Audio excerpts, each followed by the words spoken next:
And hello everyone, welcome to another episode of Exotics Radio Podcast. It is Wednesday. We've got a long list of stuff to talk about.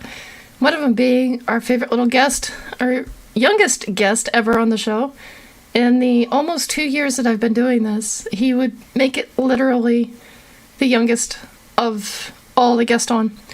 I see some people up in here, and I forgot to put up the banner, of course.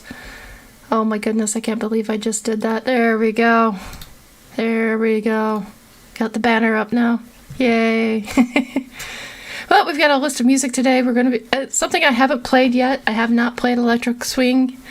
And I was missing it. I brought back some nostalgia when I was listening to earlier, so I picked out some songs. I hope you guys like it.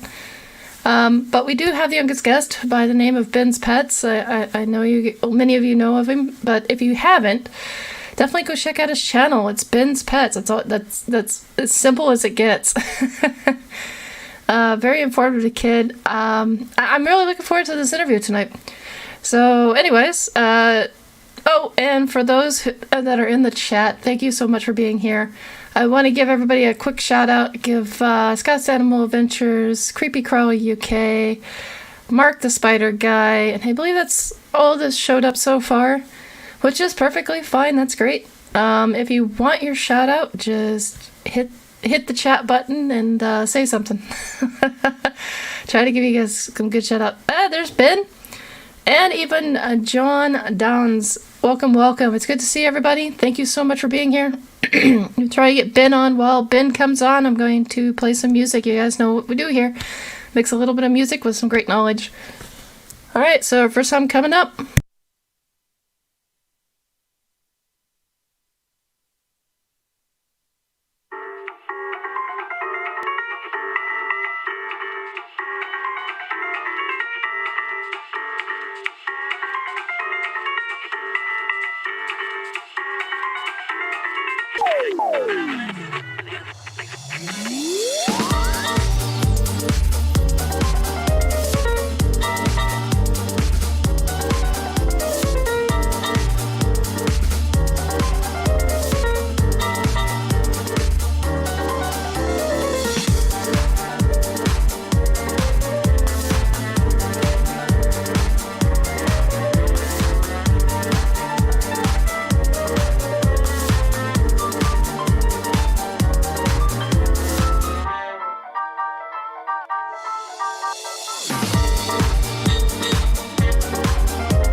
And for some strange reason, it decides to not want to use the mouse. And I'm like, no! So you guys get a little sneak peek into the next song coming up after this. So Ben has jumped in. Hello!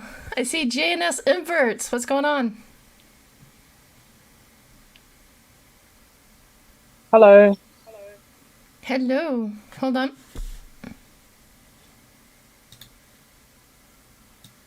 Okay. There we are. Hello. There's Ben's Pets. Hi, Ben. Ben! Hi. Oh my goodness, your videos are you speak so softly, and now you're like quite loud, and I can actually understand you. I don't have to turn Yeah, you up. yeah. Um, yeah, I need to fix the audio on my videos. It's perfectly fine. It's just some of us old folk can't hear. Yeah, So how you doing, dear? I'm good, thanks. How are you? Ah, incredible. I'm actually excited to have you on the show. Thank you. You should be. Uh, Are you trying? Are you talking smack to me? No, I'm saying if you watched the lives that we had the other day, it was yeah, it's really good. So it should be absolutely great. I'm really glad that Ben agreed to come on here as well. Oh, absolutely. I'm actually really happy that you decided to come on. And I'm just going to say this once more because I've been asked, why didn't you come on a Friday? Fridays are more geared for the adult version of the collecting of the hobby, with the drinking and the swearing, whereas Wednesdays is pretty family oriented. So if you're under the age of 18 and you're in the hobby, I'm more than happy to have you on, but you're going to come on Wednesday. And we lost him. Scott has disappeared from the earth. No, I did get to see some of your earlier videos, and I had a big question in mind, especially the one recently that I saw on Facebook. Well, it's not recent. I think it was recorded in 2020, where you said TikTok is not good for mantis keepers or hobbyists. Is that still your opinion? I think because yeah, I found that because I also do quite a few mantis related Facebook groups. Um, that there's been a sharp influx of people buying mantis, specifically orchid mantis, which aren't the easiest to care for.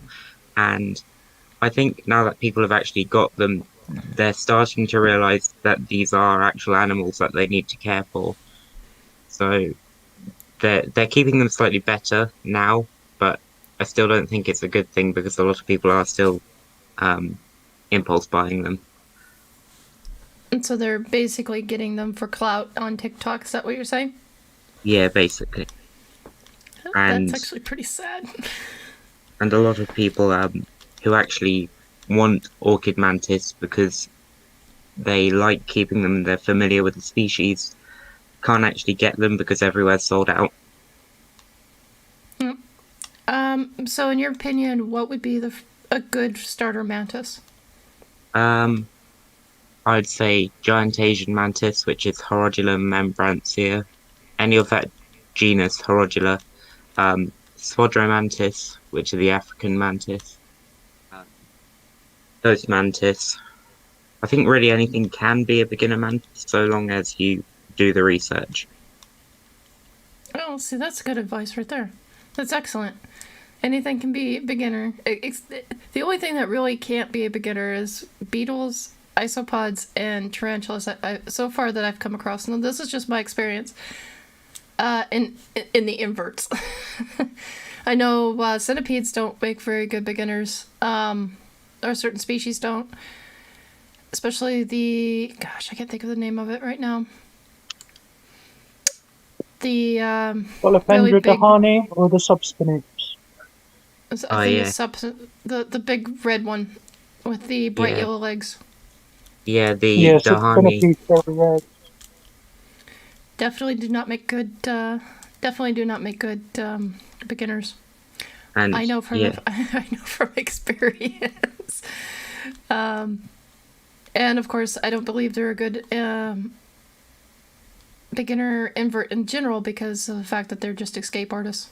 So, But for me, I would say that jumping spiders shouldn't be someone's first invert because they're quite a fragile starter. You need something where you've got an experience with humidity before you go into jumping spiders.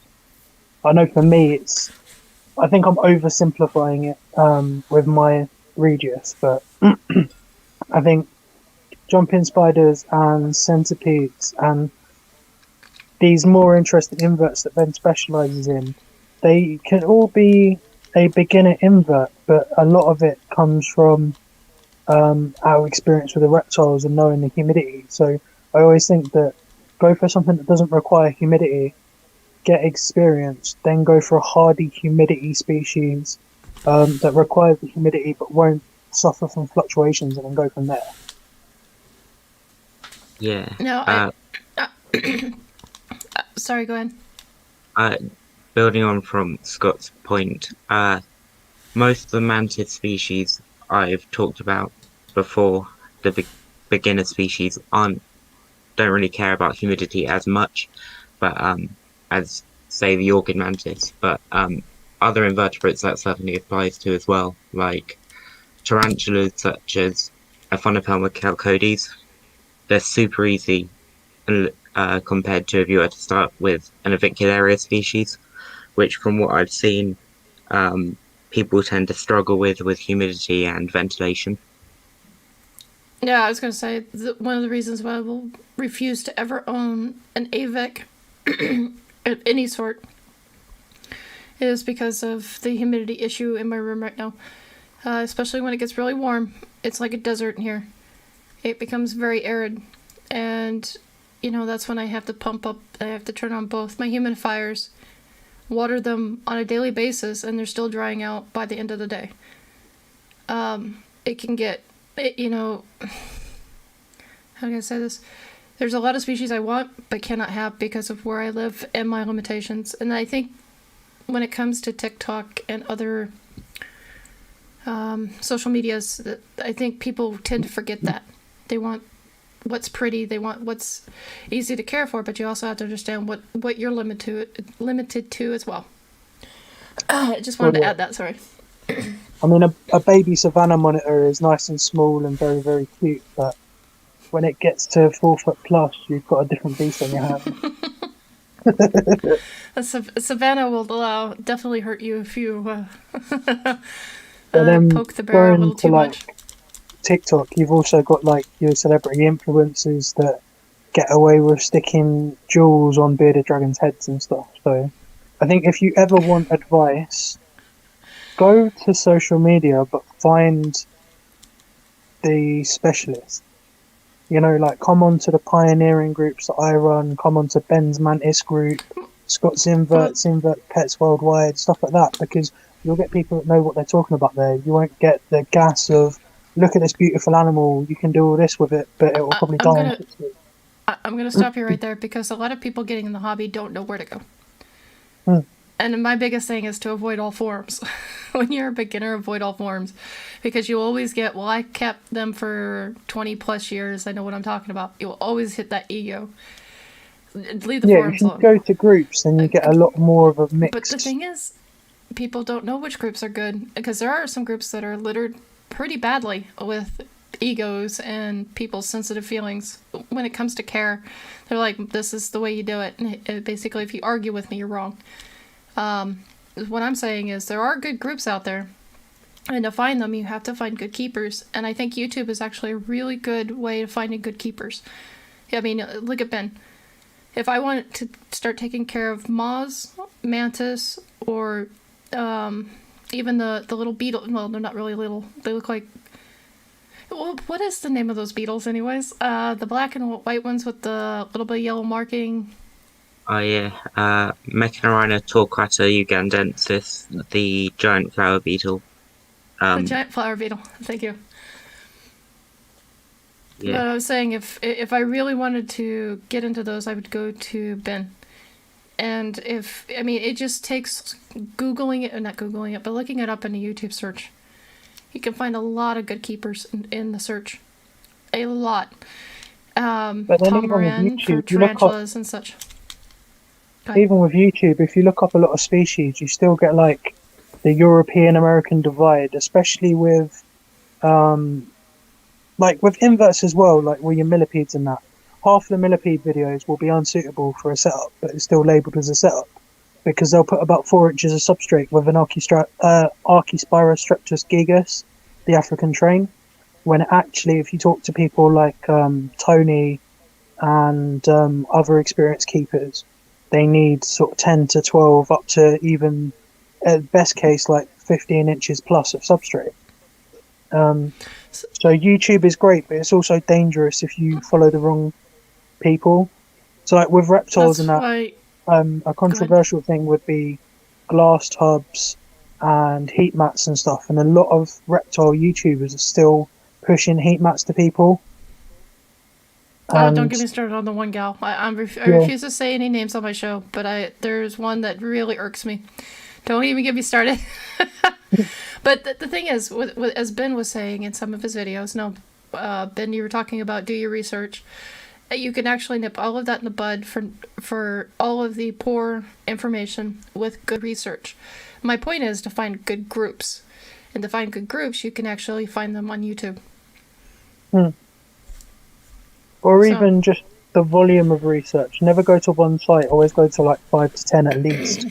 Because you'll get the ones that line up are normally the ones that are right, and the ones that sort of really pop out of like the norm. It's like when you do research on a project or whatever, you always want to find different sources that back up the same information.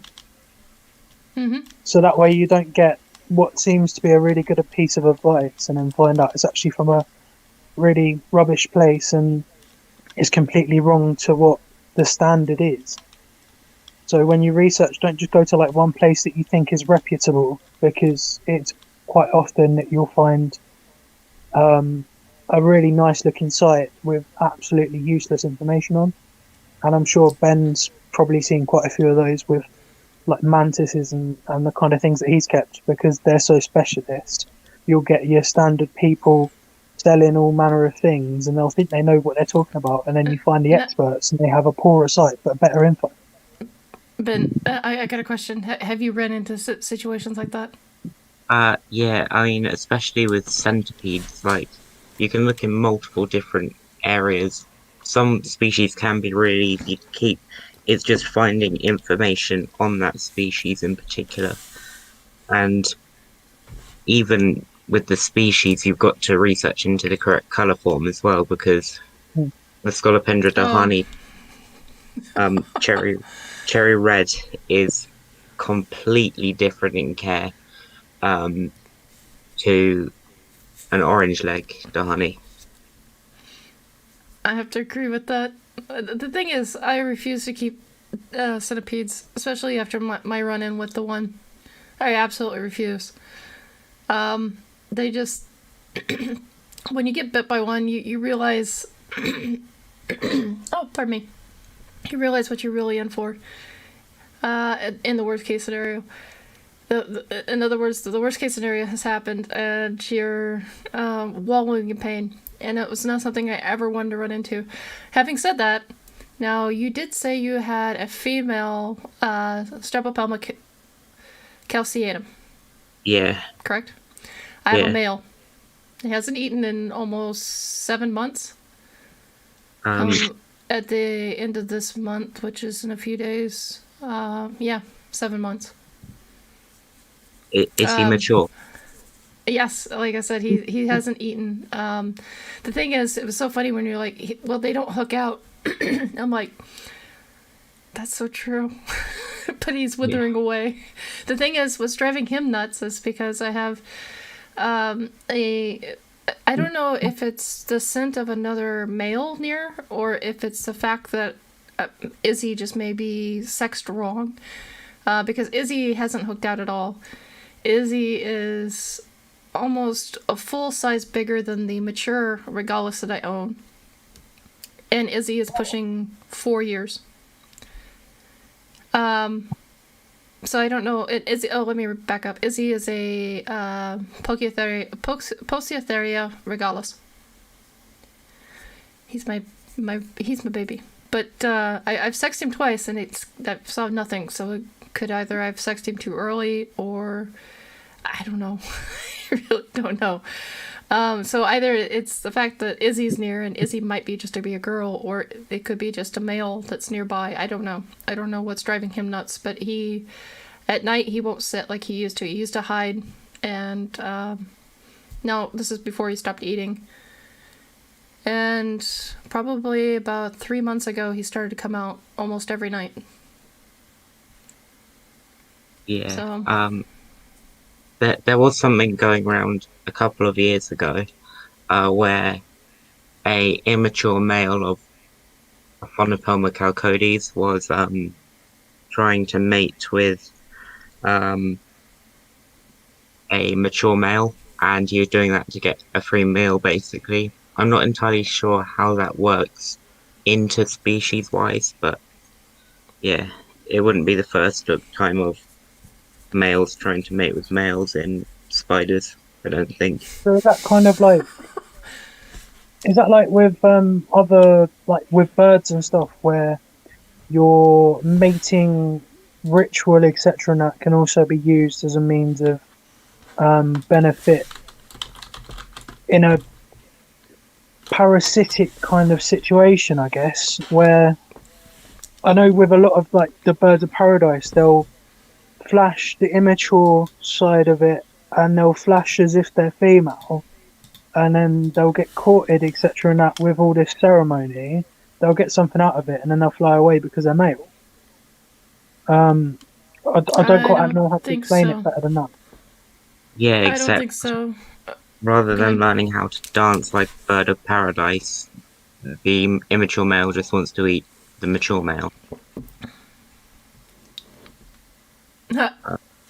I'm sorry, but that is kind of funny. He just wants a meal. Yeah, It's like he's luring them in with a false promise just to kill them. That it's another horror story to add to my books when it comes to the invert world. Oh, I think there's I actually a can just horror movie imagine it after on like that. a person who's like, "Hi boys," it comes up and just starts eating them. That's like a horror film just waiting to happen. Exactly, that's what But I'm it's saying. Comfy Pants Wednesday, so let's keep it PG. True, please.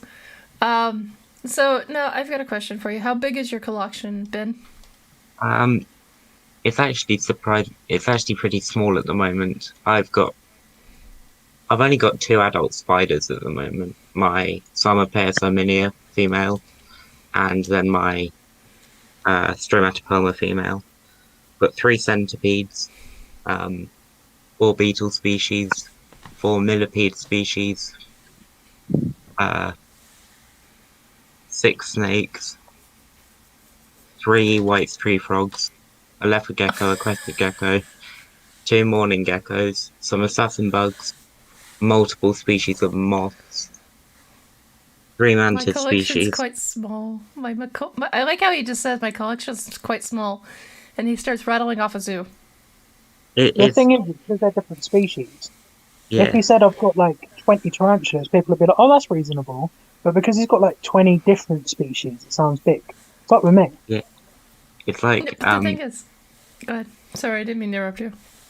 like a lot of people here at least keep upwards of 100 spiders alone, and I personally can't do that, as tarantulas don't really interest me as much as other invertebrates, and I can't keep just one of multiple of that species. I have to keep a lot of species because I love learning about all of them. I kind of feel bored almost by people who keep like 40 Monocentropus balfouri, for example. Mm.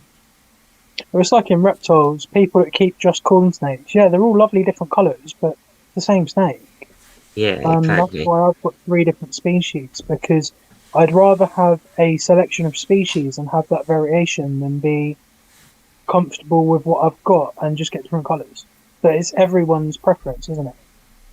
Like Yeah, people that collect OBTs and they get the dark colourform, Makumi, and all that lot. yeah. At one point, I did actually have multiple color forms of OBT. I think they're probably one of my favorite tarantulas, actually. All Mm. the harpactorines, which are the African spiders. All right. We're coming up on 25 minutes into the show. I'm gonna play another song, for all our ladies and gentlemen, our kind guests. Are you guys good with that, or you guys want to continue with the conversation? Yep. And then after the song, I think Ashley's put a question in the chat, which would be quite good. Okay. I'm gonna pop that in, and then we'll have Ben answer it before we go. It's from Ashley Goodridge. It says, "Hey Ben, how long have you been having your? How long have you had your leopard gecko? They've almost had mine for a year and still learning and haven't figured him out yet." Almost 5 years, and I'm still learning. Like, I wouldn't say just because I've kept an animal for a certain amount of time that I'm particularly well versed with that animal, because their care is changing every day. And yeah. So yeah, Rango is 4 years old. Awesome. Oh wow! Now, I've got quite a few questions now, but after our next song, because I do want to keep the flow going. So, ladies and gentlemen, we've got a couple people that entered the chat. So let's give everybody a good shout out. So we've got Mark the Spider Guy, Creepy Crawl UK. We have Ophi's Spider Verse, Maz Damani, Ahmad. Hey Ahmad. We have Eric. Hey Eric. Mark the Spider Guy, Scott's Animal Adventures, Moon over Miami. I knew I was forgetting somebody.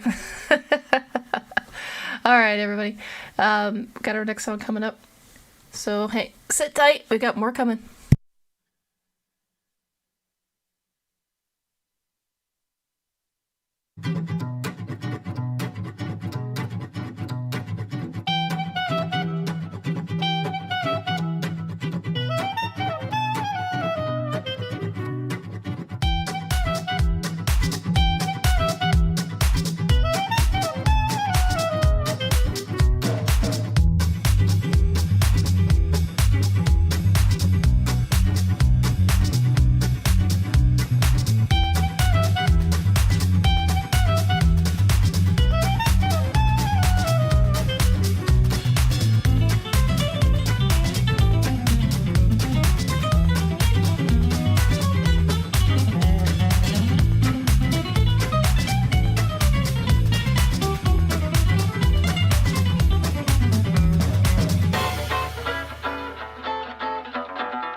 Now give me the beat.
Okay, everybody. I hope you guys are enjoying the new swing. I see Eric Eric said he's jumping back and forth between between the songs and the airtime.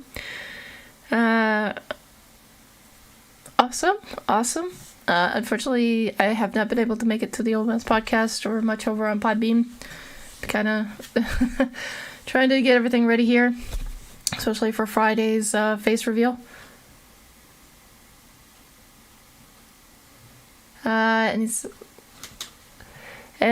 So all right. I wanted to say something. Ben, you had started showing some of your animals in this recent last video, and I wanted to watch it all the way through, but somebody pulled out a cockroach, and I'm sorry, but that's a no. That's a no for me. I have a huge phobia of cockroaches. I was like, oh no.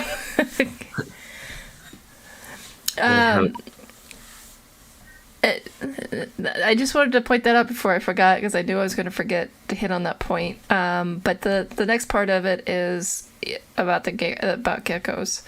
Now, you've said you've kept your gecko for 5 years plus now? Yeah. Nice. Yeah. Are you planning on doing any breeding or? If I were to breed a species of gecko, probably not leopard geckos because I think there's a lot of them available at the moment, and I believe they're almost being overbred. So I'd support taking in rescues more than buying from breeders with this species. That's not to say if you haven't found a breeder, you shouldn't buy from them, but that's just an opinion. Okay. I think Toreadora pictus would be a good one to breed. Yeah, I love pictus, and then the species that interest me most at the moment for geckos would be the Phelsuma species, day geckos, and then Europlatus, which are the leaf-tailed geckos as well. Yeah.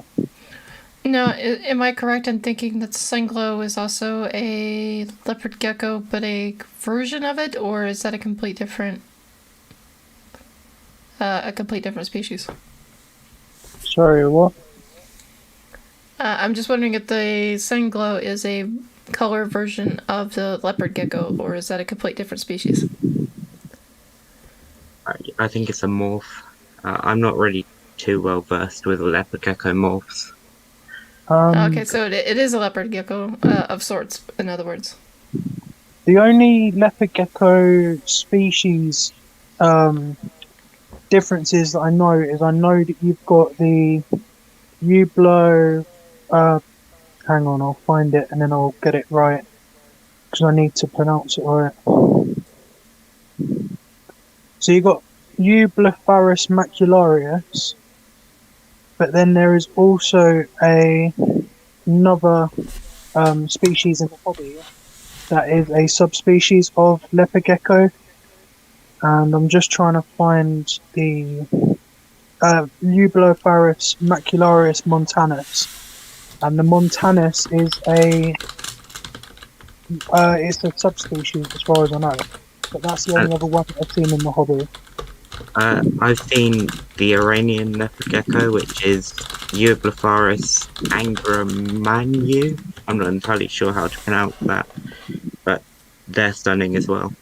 The montanus look like Mac's nose, but that's how they normally come. So they're really pretty. Yeah. Okay, so now this is a little off topic a little bit. Ben, I heard you're studying, is it Cantonese or Mandarin? Oh yeah, Mandarin. Yeah. Okay. Because the only thing I remember in Mandarin is sheshe. Yeah. It's the only thing I remember. Yeah, it's a really hard language to learn.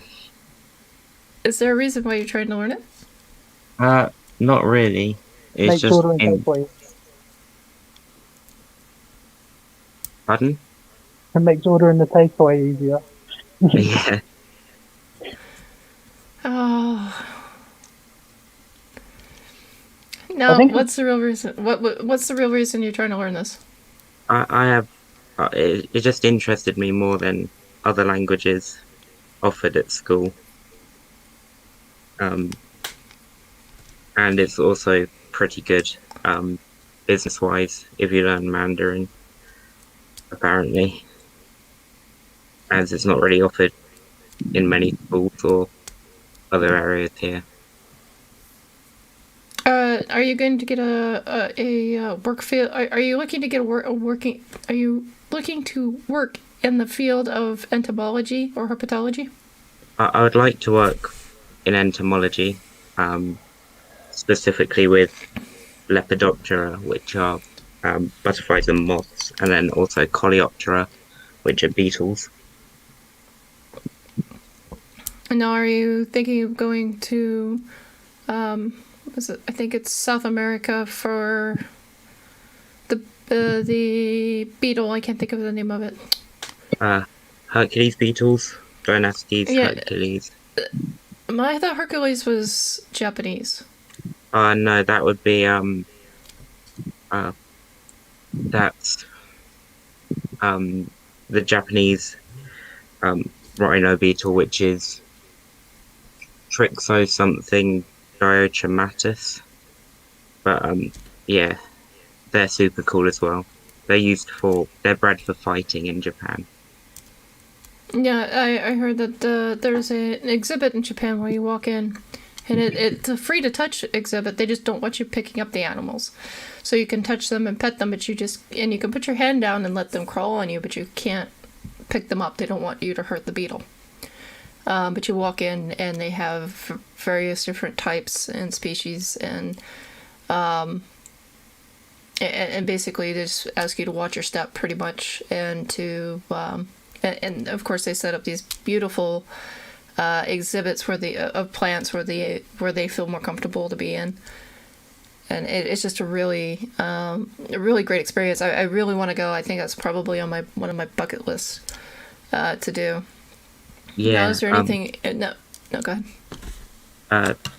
Japan really they really know their stuff with beetles. It's massively popular over there, keeping beetles. Whilst most European children would keep hamsters as stuff and rodents, but Japanese children would keep giant beetles. And yeah, it's just super cool. Lots of different species. I suppose it No. teaches the children Go. patience, doesn't it? Yeah, Because it kind of goes into their like philosophical and culture and that. If you keep the beetle, you wait for it to come out, and then it's like this stunning creature. yeah. And it's definitely worth the wait. Some species like the European stag beetle, Lucanus cervus, take up to 5 years to pupate, and they're absolutely stunning as adults. Hmm. Okay, so but Mark the Spider Guy says he doesn't do beetles. I don't do cockroaches. We're good. So now,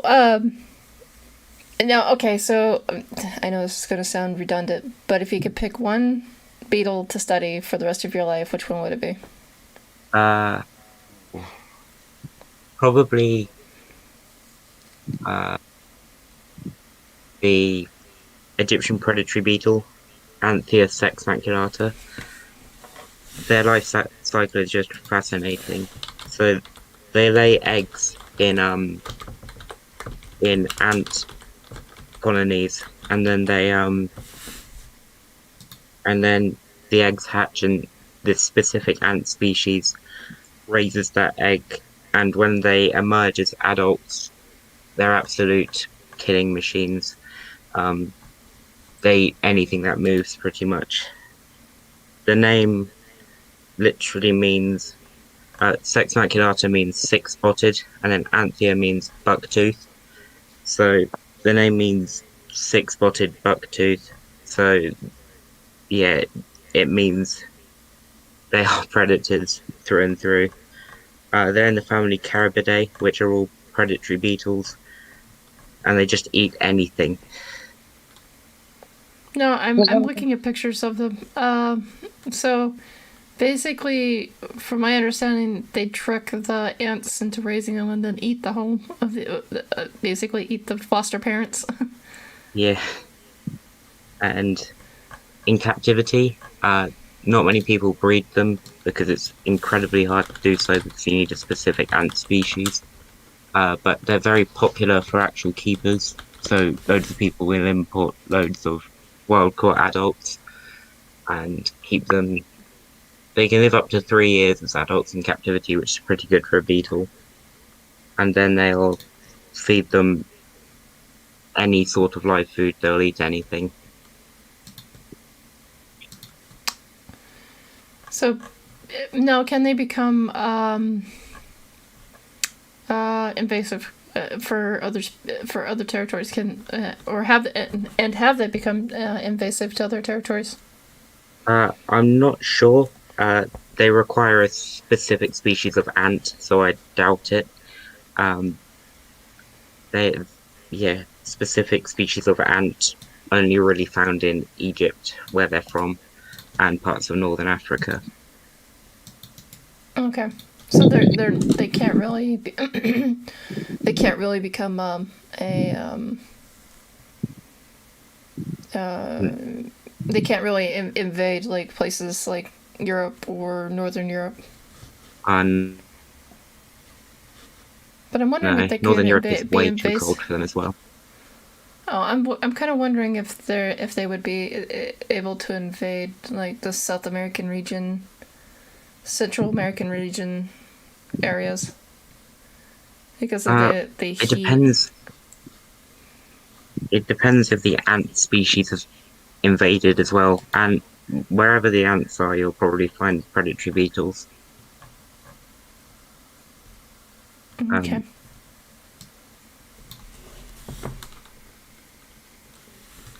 Now, you don't have the what is it? The Goliathus. Is that how you pronounce it? I don't have Goliathus. No, that they're pretty hard to raise from what I've seen, and they do grow massive, but they're pretty hard to get a hold of in the UK. But yeah, they're an awesome species. Is there a reason why they're hard to get in the UK?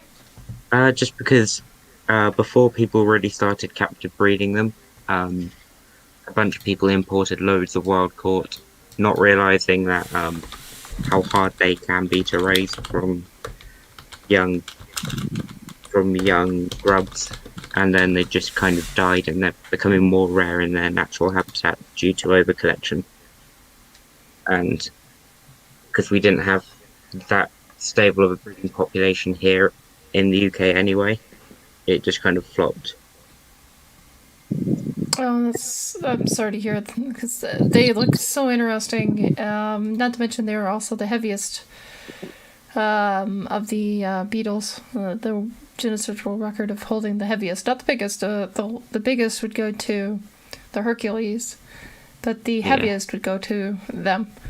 And yeah. they just looked really cool with the some of them were black and red while others were just black and white. They were just really pretty, and I was like, oh, I want one now. Yeah, I can hear my brother screaming at me. they Oh, are. that would go over well. So, could it be the climate in the UK causes the captive breeding efforts of a lot of species to suffer compared to the US? Because the Uh, US being so big is a lot more of a stable environment for the most part. well, in the US, they can't legally own exotic beetles at all, and Okay. fruit beetles in particular. I'm not entirely sure, but I'm gonna put a guess on it because they can become very invasive. Mainly because the U.S. has a wide variety of uh, uh,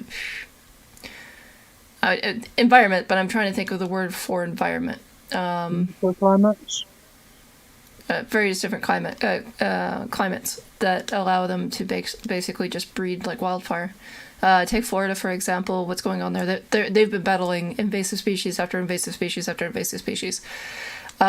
Like everything from the lionfish to the was it Chinese? It's not the Chinese mudfish. It's a mudfish, but I want to say it's African actually.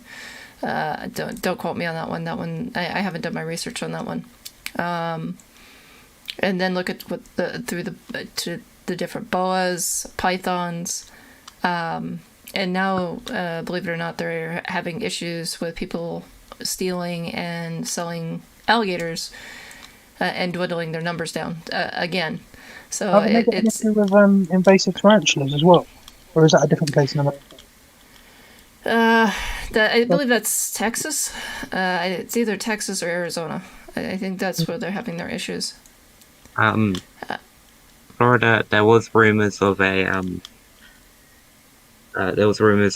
colony of Tweeter vagans, the Mexican red rump tarantula, but we're not entirely sure how true that is.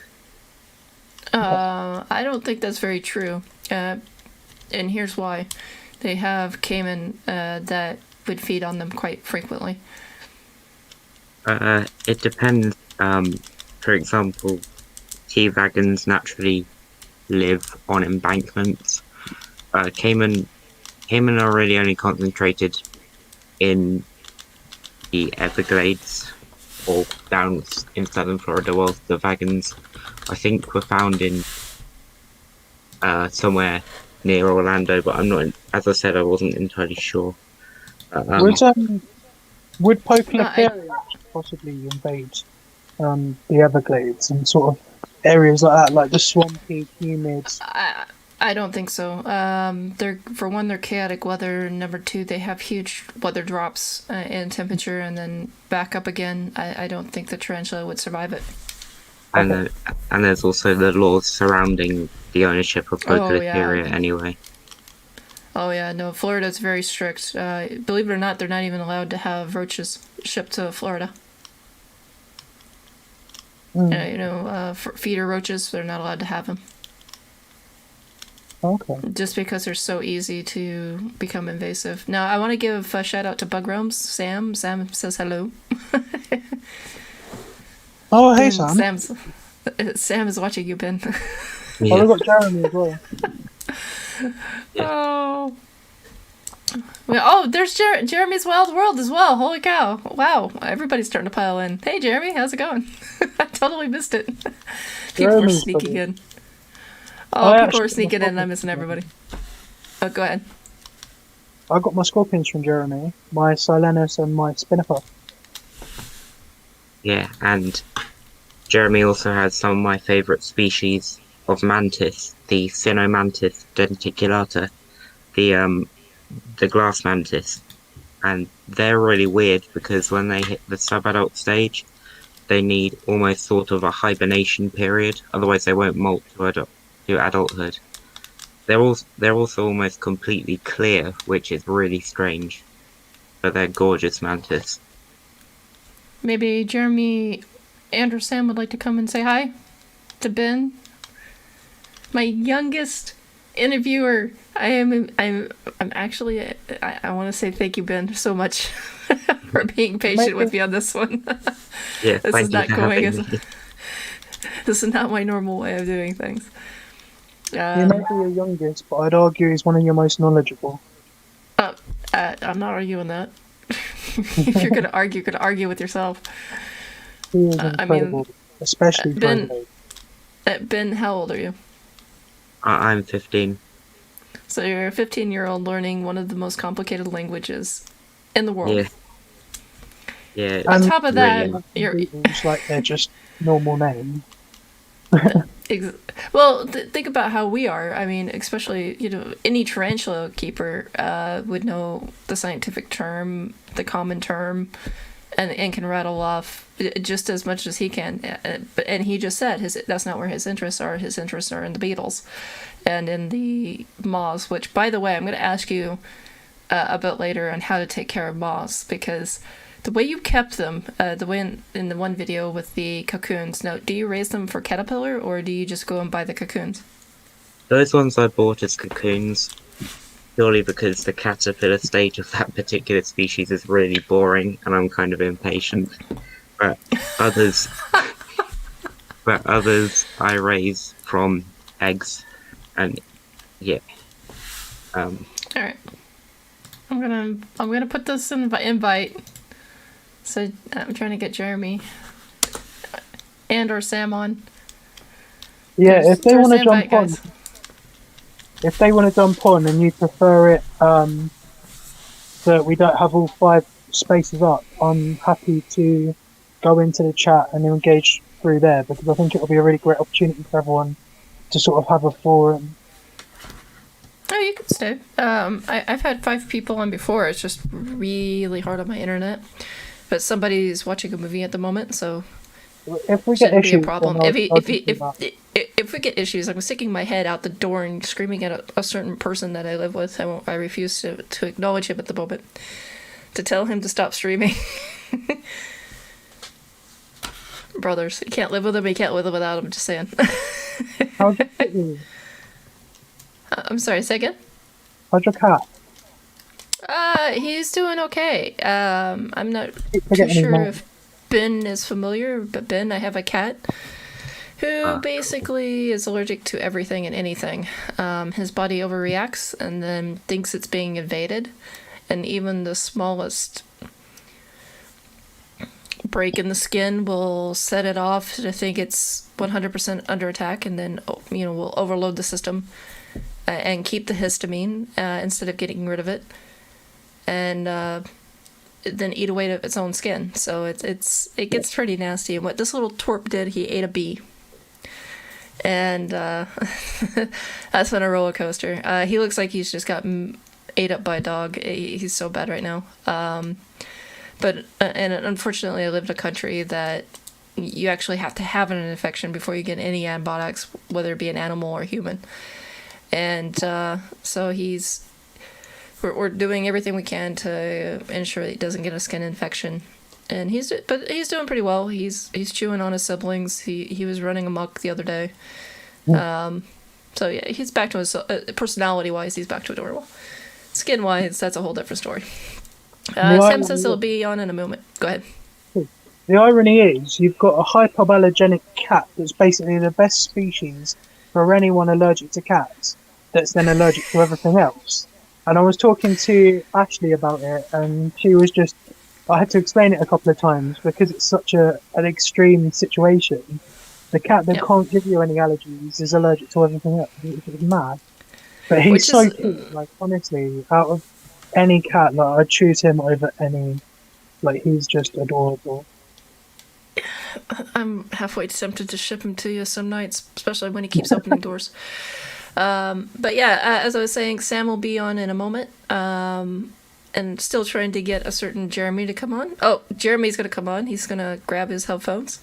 So we're going to have a full house tonight. We even have Urban Exotics UK. So we have Hello. Creepy Crawl UK and Urban Exotics UK. Hey, everyone. Oh, we have a you're question mark. Why do Did we you have a just say question we have mark in the notes? Urban, just had a surprise mole and then a question mark. Wait, what? Yeah, I'm confused too. Take care, Okay, Lewis. bye, Lewis. It was a quick come in and say hi, then leave. I was like, okay, see you later. By the way, not Sam, but Ben, did you know that Mark was having issues? Mark, how was the hospital visit? Are you okay, or?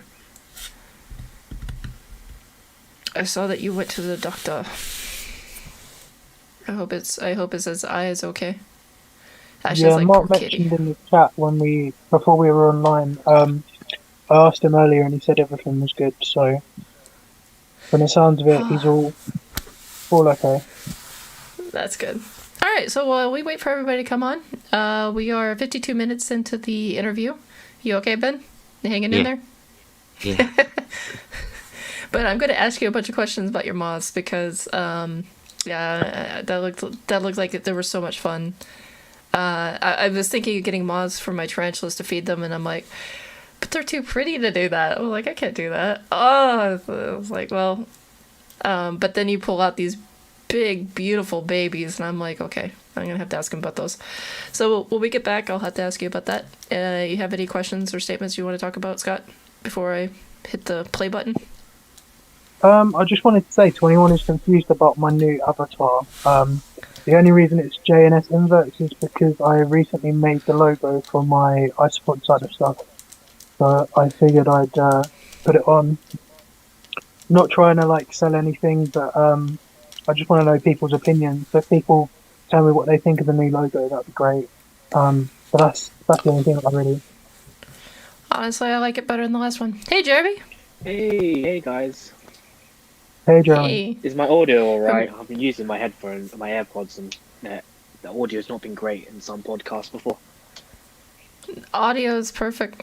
But you just jumped in as we were about to play a song. Do you have everything? Do you need to get more stuff? Because if you do, it's perfect. I think I've got everything. I've got the headphones, so I think I'll be alright. All right. But I'm going to play a song, and we are now 54 minutes into it, and try to keep the music mixed up with the interview. So while we wait for Sam, we're going to play a song. Everybody, thank you for coming. We've got Mark the Spider Guy, Urban Exotics, or well, Urban just said goodbye. We got Ashley, we've got Creepy Crawly UK, we've got Sam, who's searching for internet, I think. Something about being upstairs. Those are actually the only people that are talking. We've got Eric. Who else we got? Stacy West, Ophi Spider-Verse. I know I'm gonna forget somebody. And Rar Reptiles. I was reading. Most of my time I was lived in Sweden. Come on now, give me a break. Rar is not a word. And we has Mazamundai, 85 as well. Anybody else? I think that's about it so far. Now, if you guys want your shout out, please say hi. We'll be right back after these messages.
And welcome back, everybody. I'm Cracks, your host, with a slew of people.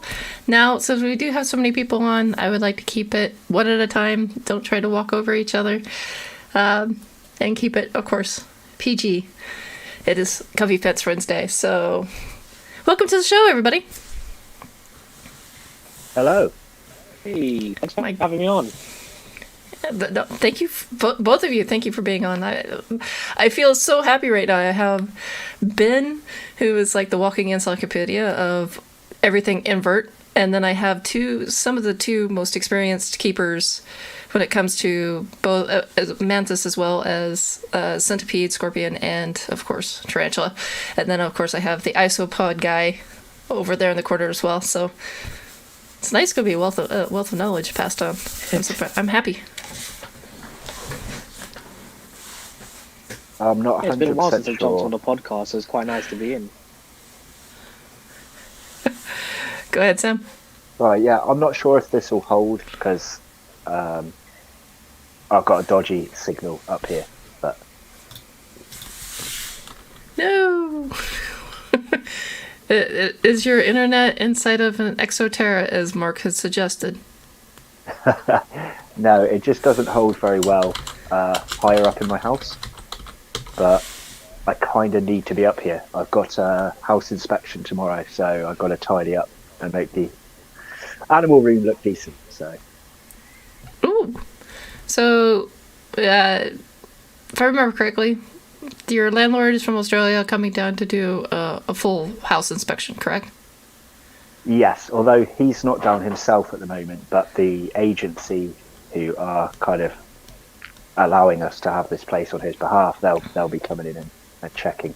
So, scary. Well, I hope the best. I wish the best for you. And I hope you get to keep your house, because I know you already said if it's between the house and the tarantulas, you're out. You're gonna find a place to keep so you can keep your tarantulas. So I hope the best for you. Thank you. I appreciate that. Now, anybody have any questions? I know, Ben, you're like the beetle guy with the mantis and beetles and moths. Now, I had questions about the moths, but before I get onto that, I want to make sure does anybody else have any questions or anything?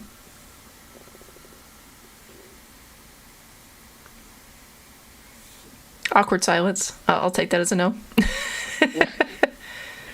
Is this questions as in like general questions or? Just questions in general, because I'm not sure if everybody knows everybody. So I just wanted to actually, you know what? Starting with Ben, why don't I have everybody introduce yourselves to the audience, because I do have people from the art side of things coming and visiting, and they may not know who you guys are. Yeah, So Ben, you first. I'm Ben. I have the Ben's Pets YouTube channel.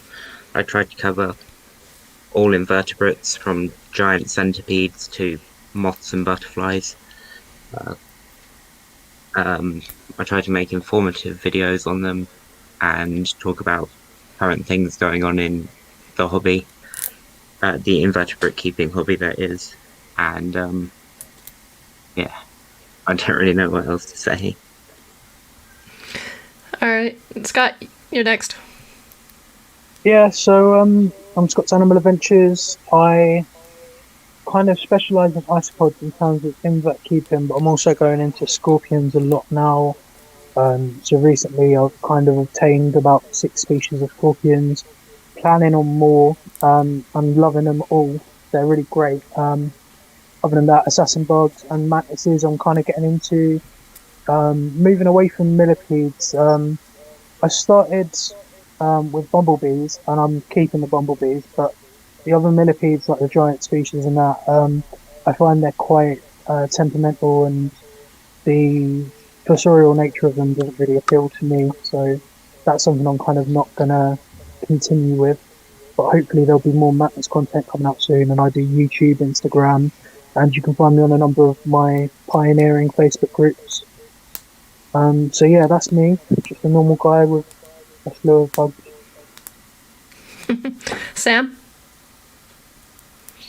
Sorry, yeah. Yeah, so I'm Sam from the YouTube channel Bug Realms. Well, I keep a massive array of things. Lately it's been a lot of tarantula content, but we're moving on to mostly phasmid based stuff, so stick insect based stuff, probably for the next few months. Yeah, that's it really. I'm me. That's all you need to know. A legend. That's all we have to know. Sam the legend. Oh, I appreciate that. Thank you. Thank you. And now Jerimie. Yeah, so my name's Jerimie. I run a channel, Jerimie's Wild World. Mainly do it just for a hobby. I keep a wide range of inverts from phasmids to tarantulas, isopods, roaches. You can name it. I probably have it in my collection. Videos I try to make a variety where I can, although my channel does seem like I do a lot of unboxings, but as of work recently I haven't had a lot of time to do a lot of videos, but planning to do one tomorrow about breeding beetles and stuff. I've got quite a few things going on beetle wise. Found some exciting things today actually, so yeah, check out my channel if you guys haven't already. I also have Instagram, Jerimie's World _ quite active on there more than my YouTube at the moment. And yeah, so that's pretty much me. And I'll try to get everybody's YouTube information, so when I end the stream, I can just list it underneath so everybody know where to find you guys. All right, so to the moth question, other than Ben, does anybody keep moths or butterflies? It's something I'd like to do, but I'm not currently allowed to. Mum's not really keen on the idea. I might just have to sneak Okay. some in and see what happens. Technically, I'll Okay. keep waxes. That's where the plus. All right, Ben or Jerimie? Personally, for me, moths at the moment not like an interest I have in right now. Like I do find them pretty, don't get me wrong, but keeping moths at the moment not really on my list, just simply because of the space they require collecting food, especially because I work full time, so don't really have the most time to go out and collect the food. Like it's enough collecting ramble for my Philium giganteum, the giant leaf insects, and that's just one species. And the bramble just across my house, so maybe in the future when I have some more time, but at the moment, not right now. Okay. And Sam? Butterflies or moths? No, I think about 3 years ago I had some cocoons, but I can't tell you what species. They weren't actually mine, they were my partner at the times. We got them to hatch out quite well, they were quite interesting, but I don't have a massive interest in them. But, you know, I'm willing to hear and learn about anything, really, so I'd still be interested to know a bit more about their care. Now, Ben, it's your turn to take the platform. Where would I find cocoons? Because I would be running into the same issue. Finding food here would be almost impossible. I would have to just buy the cocoons. So where would I purchase cocoons, and how would I get them to Sweden? So there's a lot of Lepidoptera Facebook groups. I just asked on there. I'm not entirely sure about shipping to Sweden, as most of them are are in the EU, most sellers. But so I have to talk mainly to the UK ones. But yeah, cocoon wise, you mainly be looking at Samia species, which are different species of silk moth. They're really easy to keep and they're really beautiful as adults. Mine in that video was Samia Cynthia, and they're absolutely great. Now, if I remember correctly, moths don't really have a mouth to eat, correct? It's Saturnid moths don't, so that's silk moths and stuff. okay.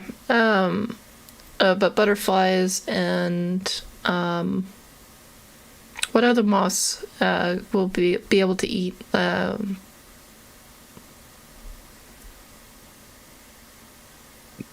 Butterflies, hawk moths, so things like the death's head hawk moth, lots of other species. They'll eat honey and sugar water. They're really pretty and fun to feed. They act like little hummingbirds when they're feeding. Oh, nice. With those, is there like a specific type of sugar that you'd want to make it out of, like avoid refined sugar, stick to cane, or anything like that, like for their nutritional benefit? I personally try to stay away from sugar. I use honey, generally speaking, as it's got more nutritional value for them, and then I mix that in with water so they don't get it stuck on them. Okay. So natural honeys, not any of the super heavily manufactured stuff you get in supermarkets. And do you keep that as a running supply, or do you give that, say, once a week, let it go down to nothing, and then replace it? Sort of. I would think you would. Go ahead. You'd have to feed them. You'd have to take the moth. you'd have to put something in the enclosure each night and kind of feed it like that, rather than leaving it in the enclosure, as otherwise they'll get stuck. They'll get it all over their wings and they'll just die. Okay, so That it's a sounds kind of supervised painful. feed. Yeah, they are So, they so can do be you pretty. make? No, my question is, do you put the in a like a hummingbird type of feeder, or do you put it in a bowl and they just come down and drink, or So how do you do that? for some species, well, for the majority of species, you'll need something like a blue bottle cap, so they can see it and just use that. Um, or butterfly wise, you could use a bowl with a paper towel in it so that they can stay out of the honey water and just place them on that. So you're One mixing thing I honey have and water. Yeah, honey and water.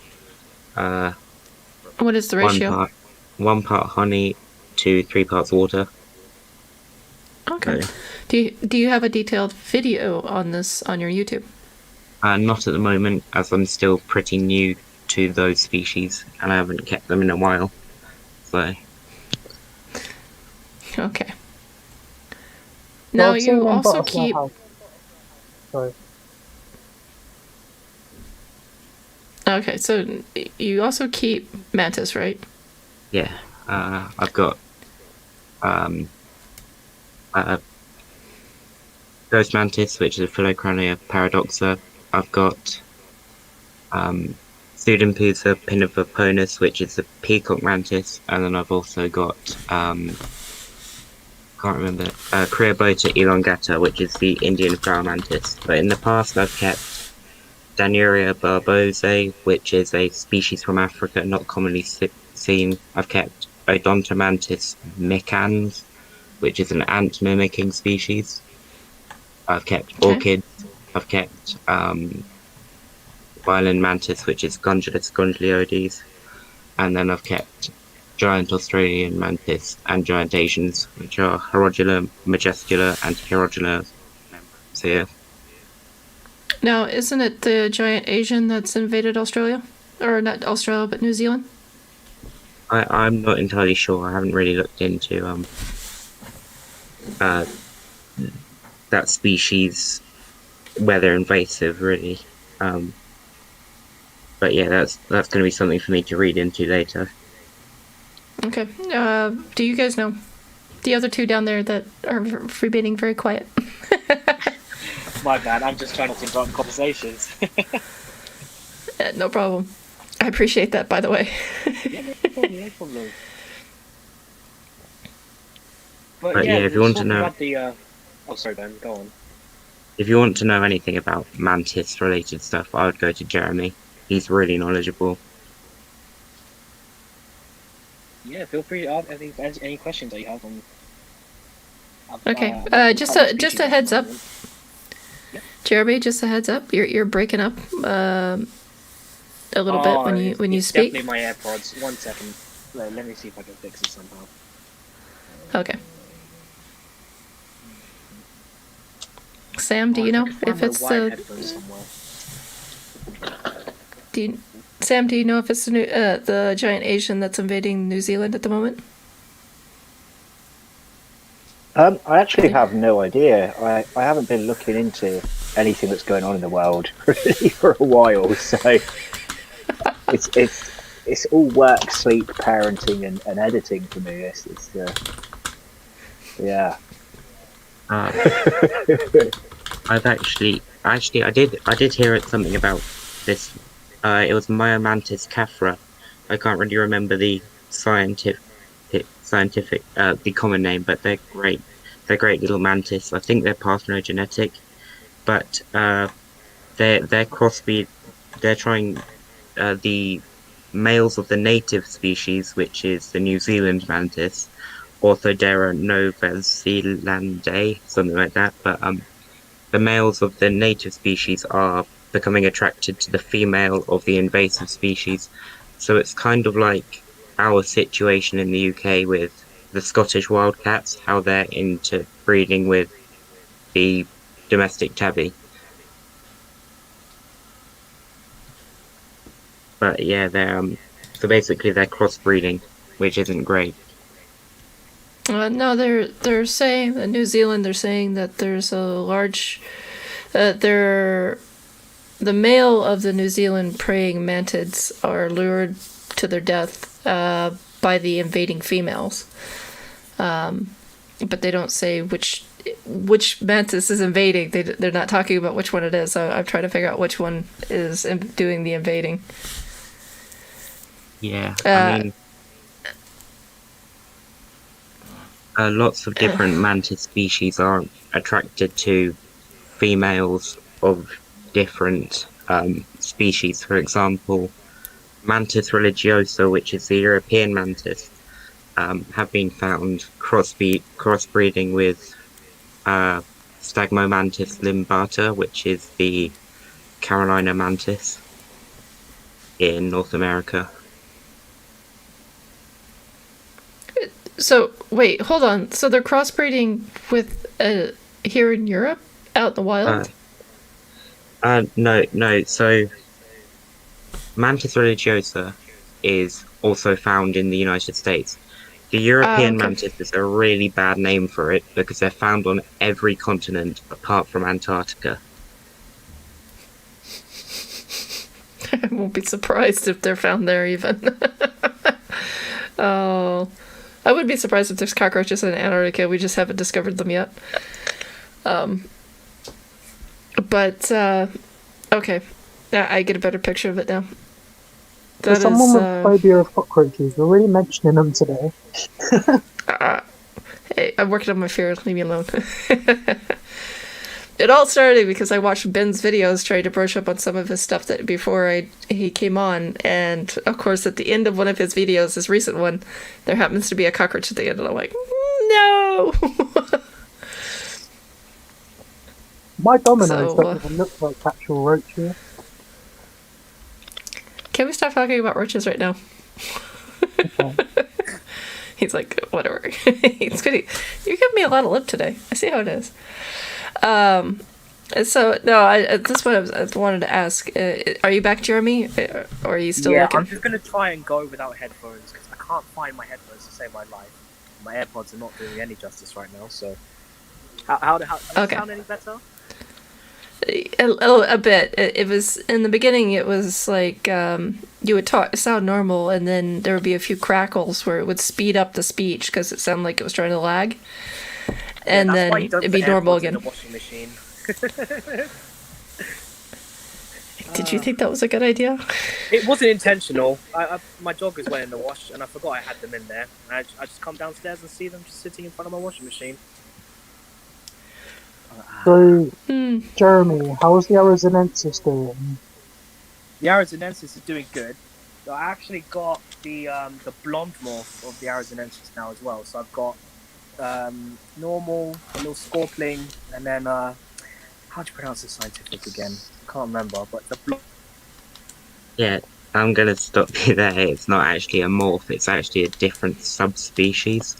Hadrurus arizonensis pallidus, but they were only recently split, which is a pain in the neck. It's just, yeah, Hadrurus aren't really that well documented. Hopefully have luck with the juvenile because they can be very tricky from what I've heard. We've lost Jerimie. Yeah.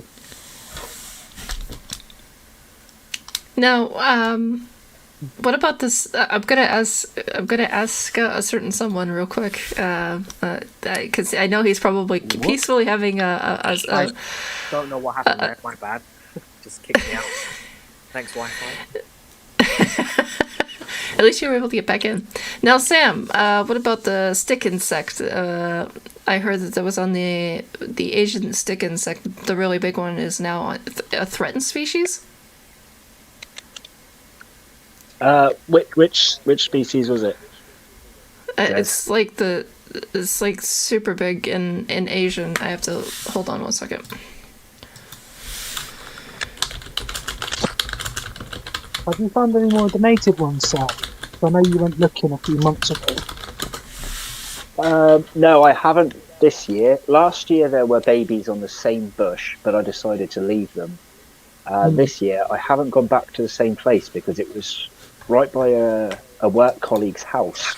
Now, that work colleague no longer works with us anymore, so I really don't want to be hanging around someone's house. Yeah, I suppose that could be a bit awkward. Yeah, and Quite funny though. the thing is, there's actually a camera on the side of the house as well, like a CCTV. So I'm like, that just makes it 10 times worse. What I'd do is I'd stick a like a skewer on top of the camera, and then get one of your Bugs Realm stickers and just put it over. So that way, if they look at the footage, they'll just see your logo and they'll know that it was for a YouTube video. That would be great. There is one other location that I won't go to either. So This is when that is nice. this is even worse. So I went snooping in an area once. So I was like proper in the bushes trying to see if I could find anything. I'd never been to this part of my town before in my life. And just as I was in these bushes, it's near a primary school, right? Oh no! Oh no! But it's a field next to the school. It's not gated off. It's like a public field. But as I'm in the middle of these bushes, they seem to do their PE on this field. So all these little kids in PE kits are out, and I'm just trapped in this bush. Like, oh my god, I look terrible. Right Don't now. worry, kids. It's educational. It's educational. It's YouTube. So yeah, I've never gone back to that spot either. I can't do it. That's traumatizing right now. You could always arrange for the school to do a talk, and then you could take the kids out, and they could help you look for the stick insects. Yeah, So I'm yeah, sure I with could the do. pool So. you've got now, that could be quite cool. Yeah, it would be pretty Yes, interesting. but until the little girl recognizes him as the creepy guy in the bushes. Yeah.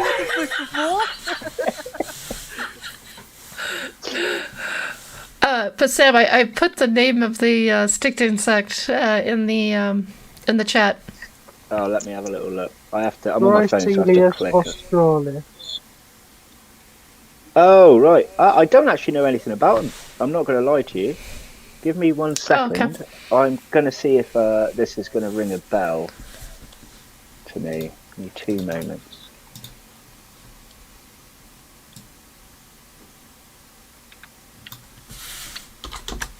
Oh, I know what one you mean now. Yeah, sorry. Yeah, Okay. the Lord Howe Islands together. I never remembered their scientific name for some reason. It never sticks in my head. Oh yeah, just literally found on a rock in the middle of nowhere, pretty much. I've always wanted to see one, actually, talking of these, and there is a zoo, but it's a couple hours drive, and I don't drive, so now we're talking about 4-hour train ride just to go to a zoo, that have actually managed to breed these in captivity. So Oh I might wow! have to go and check that out. Yeah, they kept some specimens. They sent some to some zoos and some to some breeders, and apparently most of the breeders failed. But I know that Bristol Zoo actually did succeed. Whether they still have them or not, I don't know. But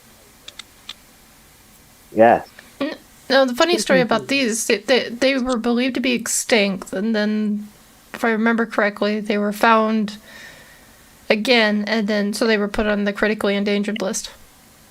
yeah, they were thought to be gone, and then they found them on the island, which is not a very big island. Just So kind is of that hanging actually there. a living fossil then? Is this a species that they found just like the whole population in one bush? Yeah, pretty much. Yeah.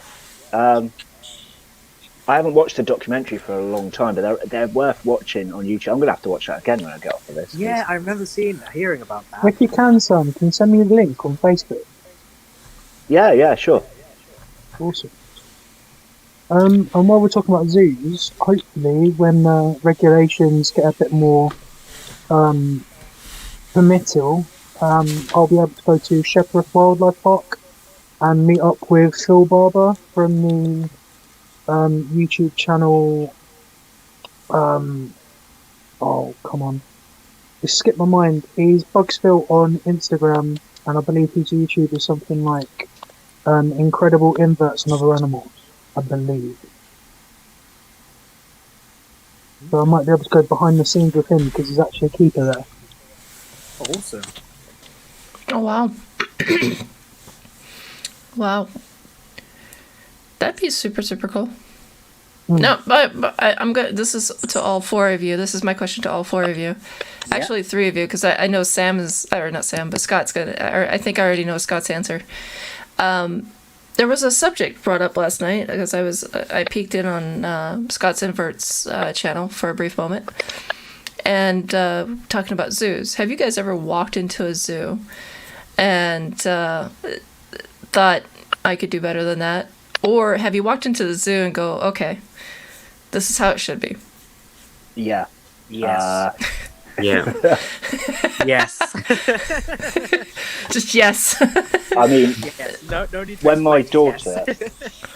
when my daughter was 6 years old, she had to correct a keeper that this stick insect that they were holding was a female, not a male. At 6 years old, and she's not even really into it all like me either. And it was it was embarrassing for them anyway. I can imagine that was amazing as a father. Yeah, Imagine it was you a were proud. proper proud moment. But the keeper just thought it was just a kid talking. They were just like, oh yeah. And then I was like, no, it actually is a female. Yeah, it's a mature adult female specimen. You don't even have a male here. And oh. Really? So that's why it wasn't breeding. What about you, Ben? I just go through zoos, ticking off what I have and haven't got. I kind of use them almost as a shopping list for invertebrates. Honestly. You see some invert collectors like, my collection's better. It's like reptiles. There's no point going to a zoo. Just go down Matey Boy's house. You'll see more interesting animals in there. Exactly. A lot of zoos, they'll only have not even a retic. They'll have a fat burn, an overweight anaconda, and that's usually about it with most zoos in the UK. Yeah. Oh, wow. You I guys need wouldn't to cut. I wouldn't even know if any zoos in the UK keep venomous anymore, really. I've not seen venomous snakes in a zoo, I think, in all of my life, really. My local one has beaded lizards, but that's about as far as they go. They did have Latrodectus at one point as well. Latrodectus. Those are black widows. Oh, right. I thought you was on about reptiles. I'm like, I can't remember that genus. Speak of the devil, Scott's Inverts is also in the house. Scott's in the house. Hey, Scott. Oh, hey, Scott. We've got Mood Over Miami, Scott's Inverts, Creepy Crawly UK. I've noticed some people have left, so I don't know who all is still here. I think Ashley Goodridge is also still here. Get everybody their proper shout out. But yeah, no, I just thought it was funny because here we're probably about a 2, maybe just over 2 hour drive from here. There's a reptilian house apart from the zoo. Sometime they separated, and now they've become kind of a treasure for that area. Let me explain. In Sweden, if you're a museum and the government is funding you, you can't charge, so people can walk in and see it for free. In this case, there are certain days you can walk in for free, but you still, on certain days, you actually still have to pay. That's for the upkeep of the animals, the veterinarian care and all that. But they generally get their money from the government, so they have very strict laws that they must follow. And when you walk in, they have one of the most amazing invert as well as reptilian exhibits because everything is almost as natural as possible. They even have a little trail for the leafcutter ants to cross the water. And underneath is basically the small caiman and the smaller alligator. So you can see how in that part of the world, these little, I think they're Asian leafcutters. I'm not sure. They might be. I think they're the Asian ones. Don't quote me on that one. But you could see how they would survive in the wild. and actually getting over these little water-like moats, where in some places you see this little plastic tube. These guys don't do that. They're like really out in the open, and there's signs everywhere so please don't stick your hand in with the ants. Not a good idea. It will be a bad idea, we promise. But then you walk into other places and they have sometimes they'll have a small primate exhibit, and the primates are out. And what I mean by small primate, I'm talking about kind of like a lemur, but they're not really a lemur. Yeah, my local zoo, Whipsnake, has a lemur. They're like big eyes. It's almost dark when you walk in. Don't quote me on the animal. I don't know fuzzies too much. Not like this, but they are a primate, but they're really super small. That's all I can really tell you. And they kind of live in the dark. They like it. They like at night. And so when you walk through, you see this line of a trail that's kind of half lit up on the floor, so you can see where you're going, and you can see the dim lights. And they just tell you don't freak out if these things jump on you. Have you ever seen a fruit bat enclosure? No, I've not seen a fruit bat. I've been for a walk through fruit bat enclosure. They're huge. My mum was so scared, but I just thought it was epic. But that would actually be kind of cool, but I'd be afraid of the guano that might be falling. I don't want to be a target for those guys. Yeah, the guano climbing up is not fun. Exactly. But then when you walk out of there and then you walk into another place, and the venomous I wouldn't say venomous snakes, but the hot snakes are those that can either inflict a bacterial bite or be highly venomous. Those are kept in separate enclosures.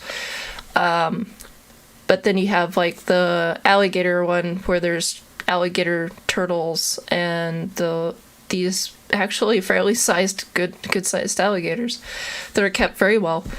And it's just really amazing. Now, my question is, when I walk in there and I see all of the inverts getting taken care of, especially when it comes to the tarantulas, the ants, they even have a bee exhibit a certain part of the year. You walk in there and it's just, I go, okay, I need to do this, I need to do that. I start taking notes. But each section has a keeper of sorts. And the keeper basically answers all your questions, and they also keep you safe from the animals. So, like I said, if you walk through and a primate jumps on your shoulder, they'll make sure you stay there. You're not going to leave with the animal on your shoulder. That'd be kind of awkward. But I was wondering if you guys in the UK, since all of you are from different parts of the UK, do you have something similar? Me and Jerimie are quite close. Okay.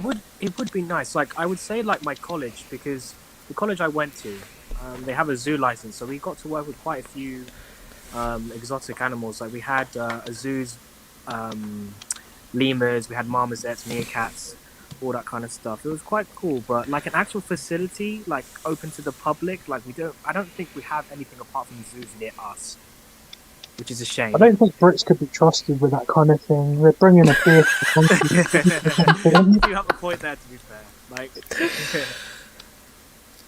what about you, Oh, Ben? look, it's a lemur. Have a beer. The closest I'd have to say to that would be probably my local reptile store. I mean, it's not just your typical bearded dragon, leopard gecko, royal python, and a corn snake kind of thing. They carry everything: retics, caiman lizards. They have a store resident crocodile monitor as well. And Wow. what I like about them is they constantly have something out, handling it, and yeah, it's just great to see them interact and also interact with the animals themselves. I need to And do Sam? a road trip with reptiles. Yeah, there's nothing really down where I am. The only coolest thing that people should enjoy here is my room. Honestly, we do have little local zoos, but don't have anything else of interest. We got some small business pet shops, but even they are a little bit like meh. So there's just Portsmouth nothing. Food's not brick and mortar.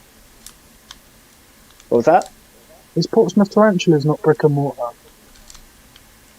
Portsmouth Tarantulas, they're miles from me. Oh, are they? Oh, I thought Yeah, you was down here. I'm Plymouth. They're in Portsmouth. I have to literally, if I went to them, I'd have to go up the line, then along, then back down. It's like quite a long trip. Oh, Portsmouth Tarantulas is only half an hour from me. Nice. Yeah, I've also really close to me. I've got Jessica Blake, who runs the Leech Gang group, and Good way exotics as Her- well. her collection is amazing as well. Not just leeches, but centipedes, phasmids, theraphosids, true spiders, scorpions, everything. Oh wow. Certain times of year they have a butterfly exhibit where you walk in, and then that one is actually free all the time because it's a different entity that runs it. But it's a part of, they basically get to use part of the estate, the area of this the reptile house, so people that are doing both can do both, or if you just want to go in and see all the reptiles and amphibians and all them, you can go in there. And now the interesting part is when you walk in, they also have a bird exhibit. The bird exhibit is actually really nice there.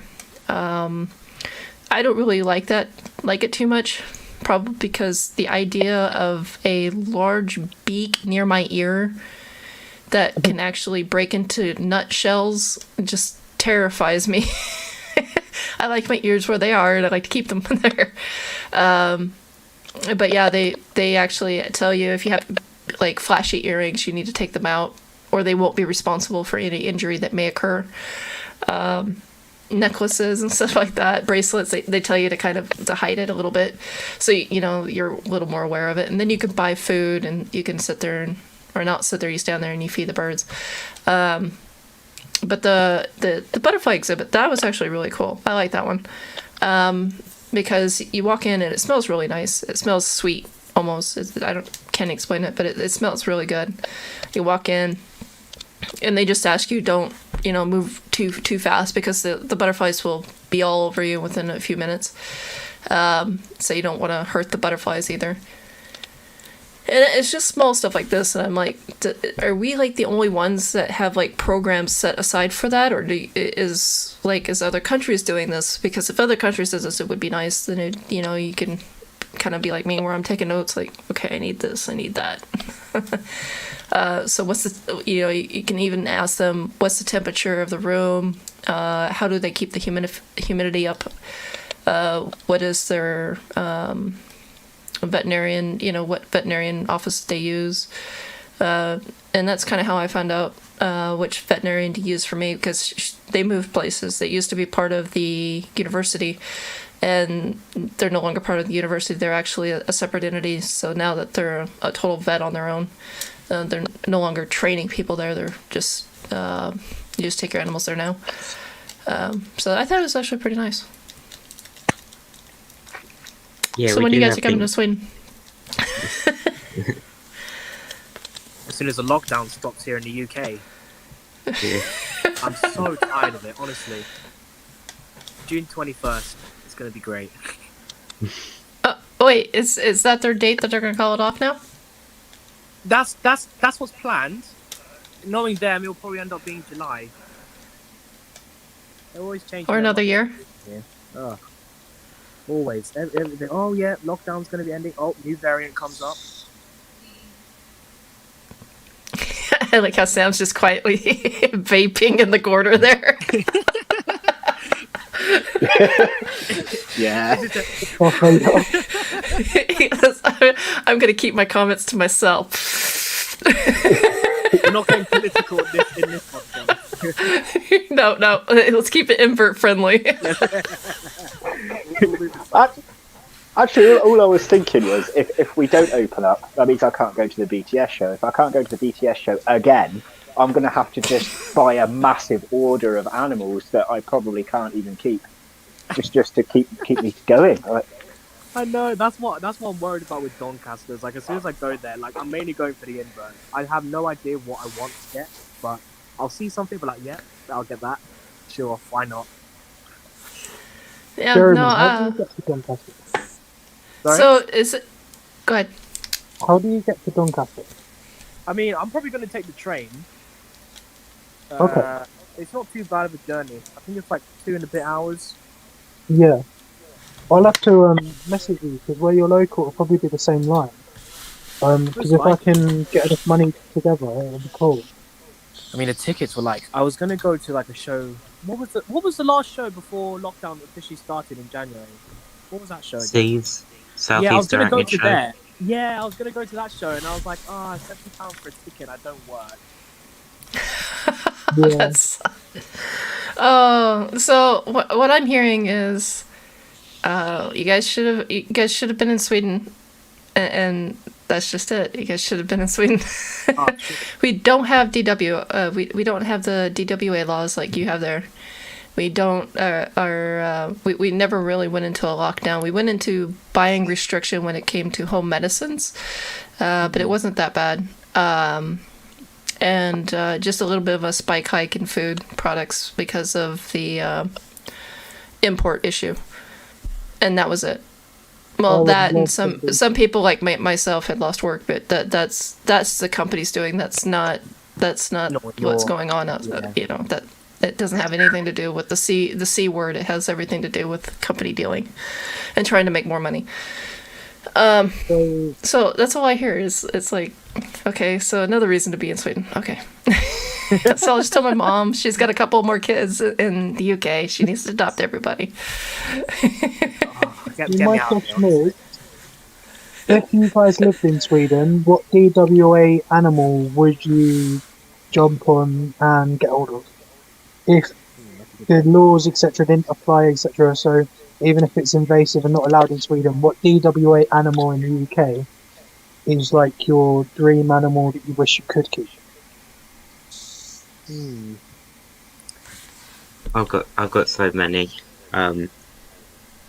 Atrax robusta, the Sydney funnel web. Those aren't illegal here in Sweden. There's actually a couple of keepers that keep them. Yeah, and then You want something like Trimesser. that, you can always get the Japanese one. Oh, the Japanese. they Those on DWA. You can get those here. Yeah, Yeah, that's what I'm saying, they're really close looking. Here. They're Yeah. quite cool. Those little beasties of them. Yeah, and then there would be Trimesserus insularis, the blue insularis. Mhm. Um, Lesser Sunder Island, picked by anyone else.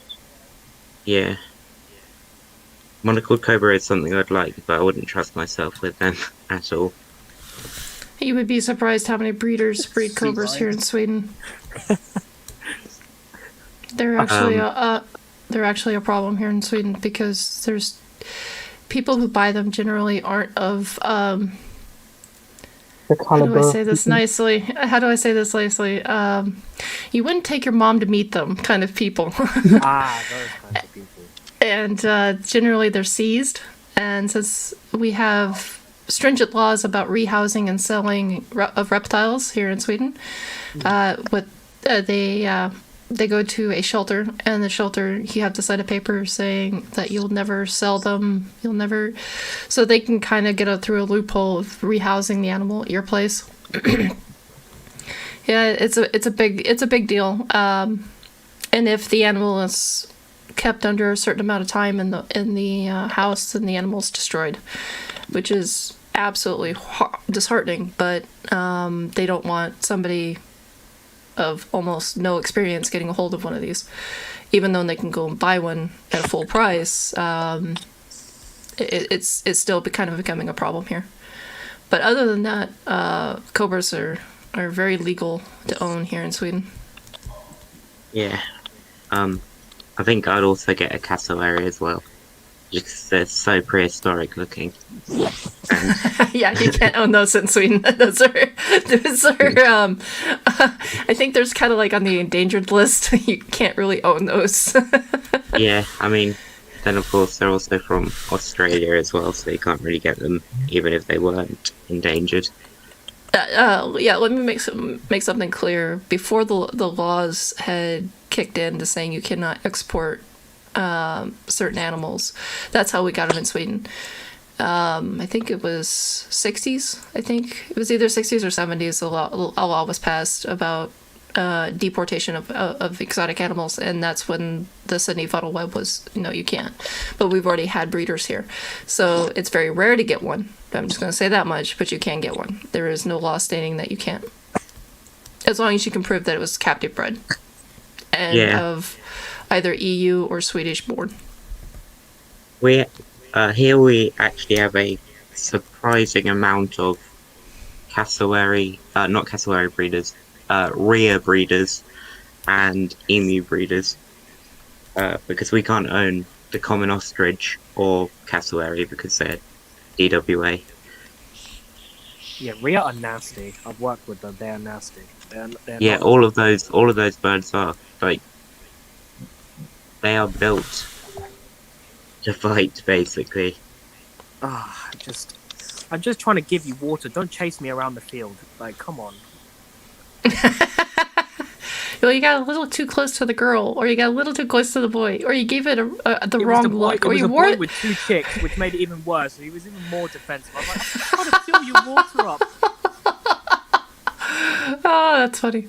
Okay, so what about Jerimie? Since you're next in line, what about you? What would you own? I mean, like, I don't know really. Like, I've been considering getting a DWA here, so like, there's a few species I want to get for educational purposes, like some of the spicy scorpions and stuff. But like, at the moment, I don't really keep any reptiles, mainly just because it's like I'm still at my mum's house, so like she don't want that kind of stuff in the house yet. But I would like to get some of the colourful vipers. That would be quite cool. Like the blue one. I don't know what the name for the blue one is, but Ben, do you know what I'm talking about? You know, those really cool like neon blue. Oh yeah, we mentioned it earlier. Trimesterus insularis, the Lesser Sunder Island pit viper. Oh, they're so nice looking, man. I love those, and the yellow ones too. Yeah. And I'm looking at pictures now. They look like they're almost photoshopped. They look really crazy. Pretty. Their colors are crazy. What about you, Sam? I actually wouldn't, to be honest, because I'm too clumsy as it is, and I'd probably end up wiping out my entire household. Like, I wouldn't trust myself at all. Although, I've never been bitten by a tarantula or anything like that. I have been kind of had it handed to me, as it were, by my stick insects, and if they can do that, then I don't really want to mess with something that's actually dangerous. Yeah, but Sam, you've got centipedes, don't you? You've got Alex the Scolopendra subspinipes. From what I've seen, those particular species, Scolopendra subspinipes and Scolopendra dahani, they're really likely to escape. They're more likely to bite you compared to most of the DWA scorpions, which can't even climb smooth surfaces. That's very true. Yeah, I do keep a massive eye on that centipede. It actually spent the first few months with its enclosure inside another enclosure. But just in case. Yeah, well, it never got out. I've got to rehouse it soon as well. Got to make a video on that. Come on. The temporary home has actually been its home this entire time because I'm too scared to put it in something else. But I will do that at some point. I'm gonna make a video on it, Sam. Come on, that'll be great. The problem isn't. Go ahead. Sorry, go on. Go ahead, Sam. No, go ahead, Sam. I'll just say the problem isn't really just about the fear. It's finding the right enclosure. So I can get a decent size enclosure, but having it secure enough is more my concern. Yeah, because these things will just chew their way out of a loose tub or like just a big enough vent hole that they'll just chew their way out. Yeah. I'm gonna say, in a zoo, Do you know how they keep them? No, I don't actually. Actually, no. Most I'm gonna say this, most tarantulas inherit enclosures from either aquariums that have failed and now you have this giant tank that needs to be converted, or they get hand-me-downs from the previous tarantula that had passed away or grew out of that particular enclosure, so that they get hand-me-downs. The only real invert that does not get a hand-me-down, the only two inverts that I know of through experience that don't get hand-me-downs is bees, for one, for obvious reasons, and centipedes. And the reason why centipedes don't is because centipedes need a special enclosure, so it's safe for both the workers and the centipede. They get either an acrylic box or a altered terrarium that of some sort that's meant for them, and they all have to be under lock and key. And you cannot have screened ventilation. You must have either a glass or a acrylic ventilation. What I mean by glass is usually there's small holes that have been cut through using a glass cutter. Or acrylic. Usually they're acrylic because the acrylics are more cheaper. With my centipedes, with my 2 Dahani, I use 9-meter rubs, although I do need to upgrade them because they can actually get out. But I put them in a larger enclosure when I'm dealing inside the enclosure. I put them in a larger tub just in case they do escape. But from what I've seen, the rubs work really well because they've got clip-on lids rather than sliding lids, because from what I've seen they can escape sliding lids. Yep. And you'll also want to keep them in a plastic, but a thick plastic enclosure, because with most of the glass ones they'll just bite through the silicone that's used to unless you're, like I said, unless you're at a zoo, because what they do is they reinforce the silicone on the outside. That's why if you ever see an enclosure in a zoo, most likely it's from the top down, not the sides, because it looks really weird to see how they've actually reinforced the corners, because they'll go right through the corners. Mm-hmm. Yeah, and then They are just escape artists, these things. They are. That's one of that is probably, other than the fact that I've been bit, but the second one is I know exactly how they are when it comes to escaping, and with most zoos, the top is actually angled inward, so you basically the top lid will fit down inside this. How do I say it? The top is basically angled down. Like there's a lip around that's inverted. So like most cups spread outward, these will fold inward, and then you have the square top that fits on top, and then that's bound by either a that's not screened, by the way. That's usually an acrylic top with the acrylic hinges, because believe it or not, with rust, they'll chew on rust enough where it'll start making it brittle enough where it'll start breaking. It just takes some time to do it.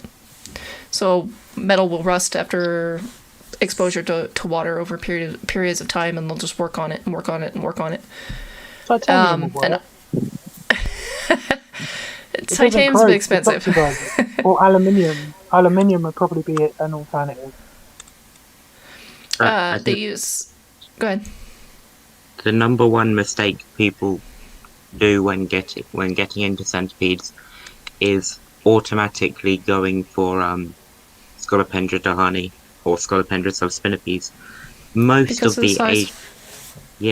the Asian centipedes will mess you up if they bite you. Like the American species, Scolopendra polymorpha, Scolopendra heros, and then also the South American giants, Scolopendra species white-legged, Scolopendra galapagos, Scolopendra veridicornis.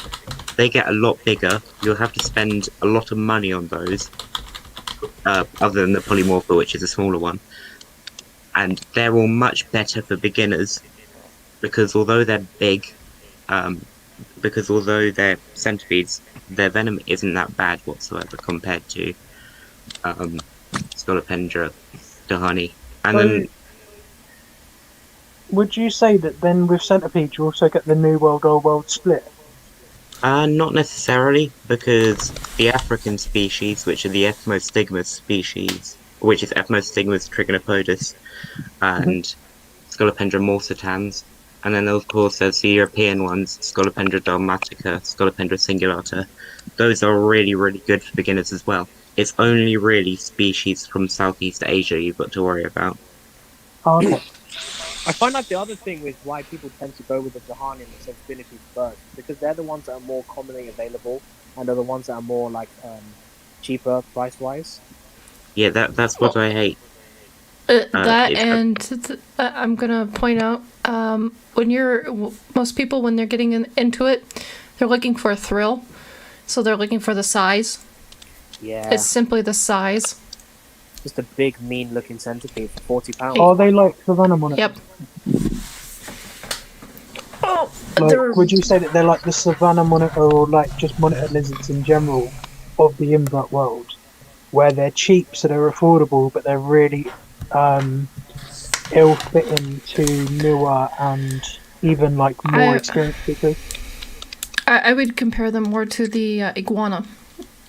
There's Okay. a lot of misinformation on them. A lot of people mislabel them, and it's really bad. The problem, the one that bit me, and it was I'm just going to say the common name because the Latin term has always given me trouble. It was the Vietnam red, and she was 18 centimeters long. She was an old girl, but she, I was in a hurry and kind of screwed things up.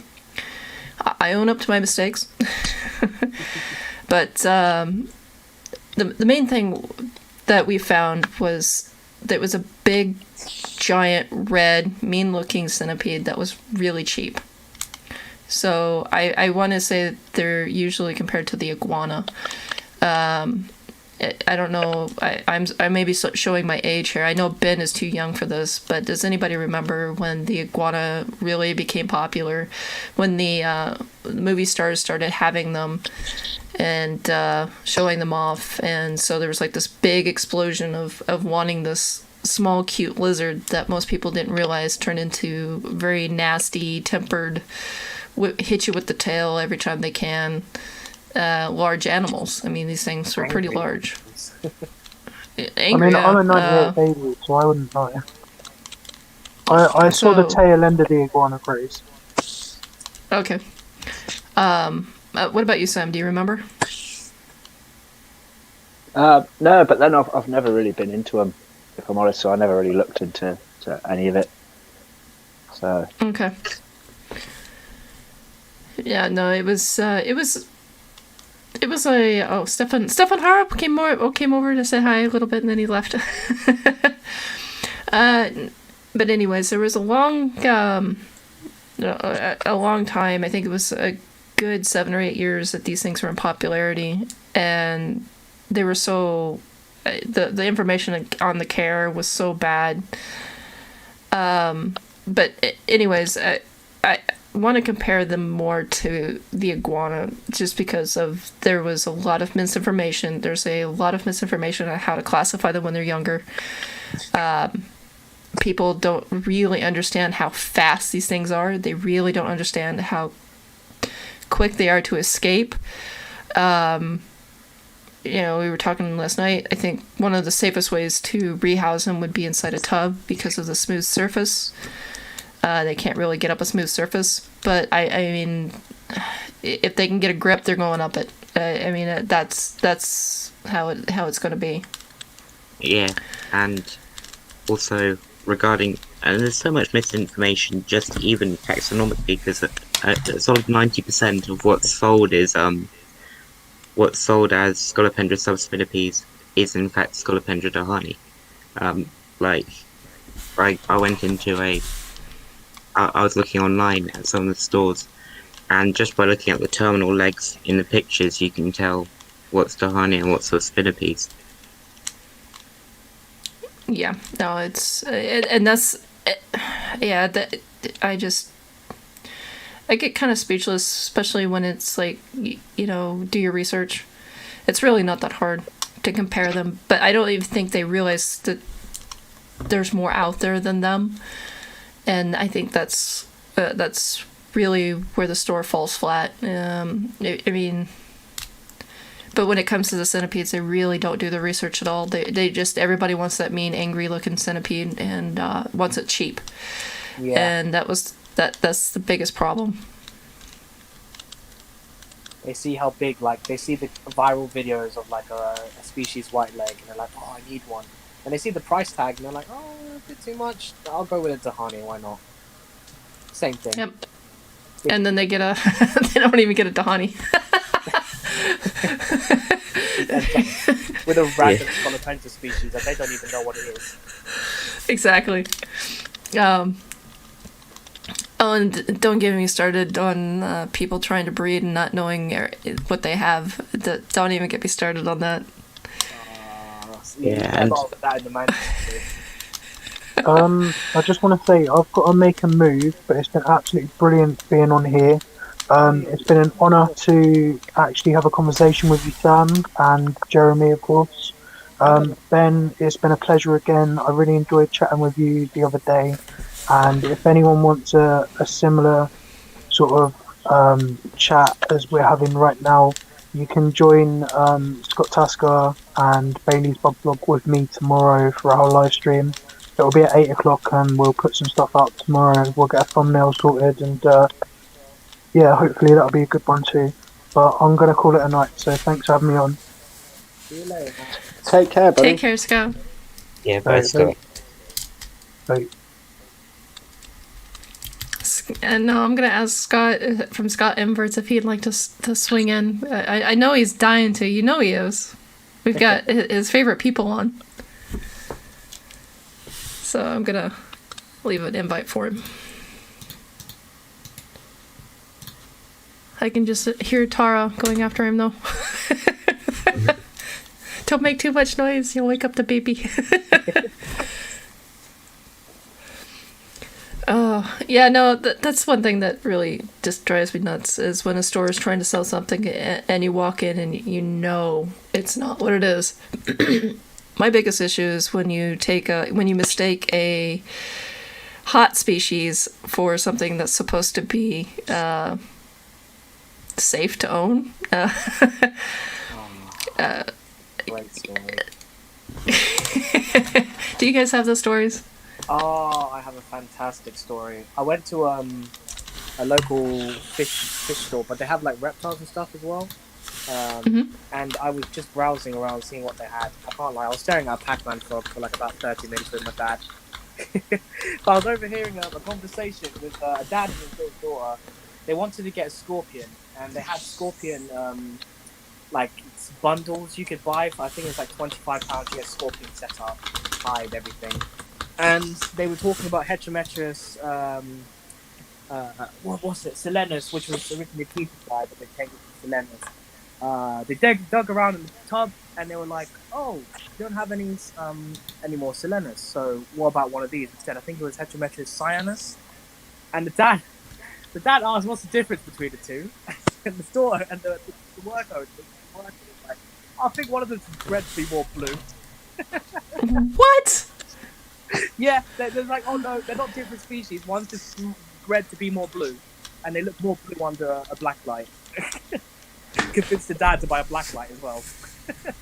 Oh no! I was just sitting there like, come on, dude, like, I've had a misinformation. What about you, Ben?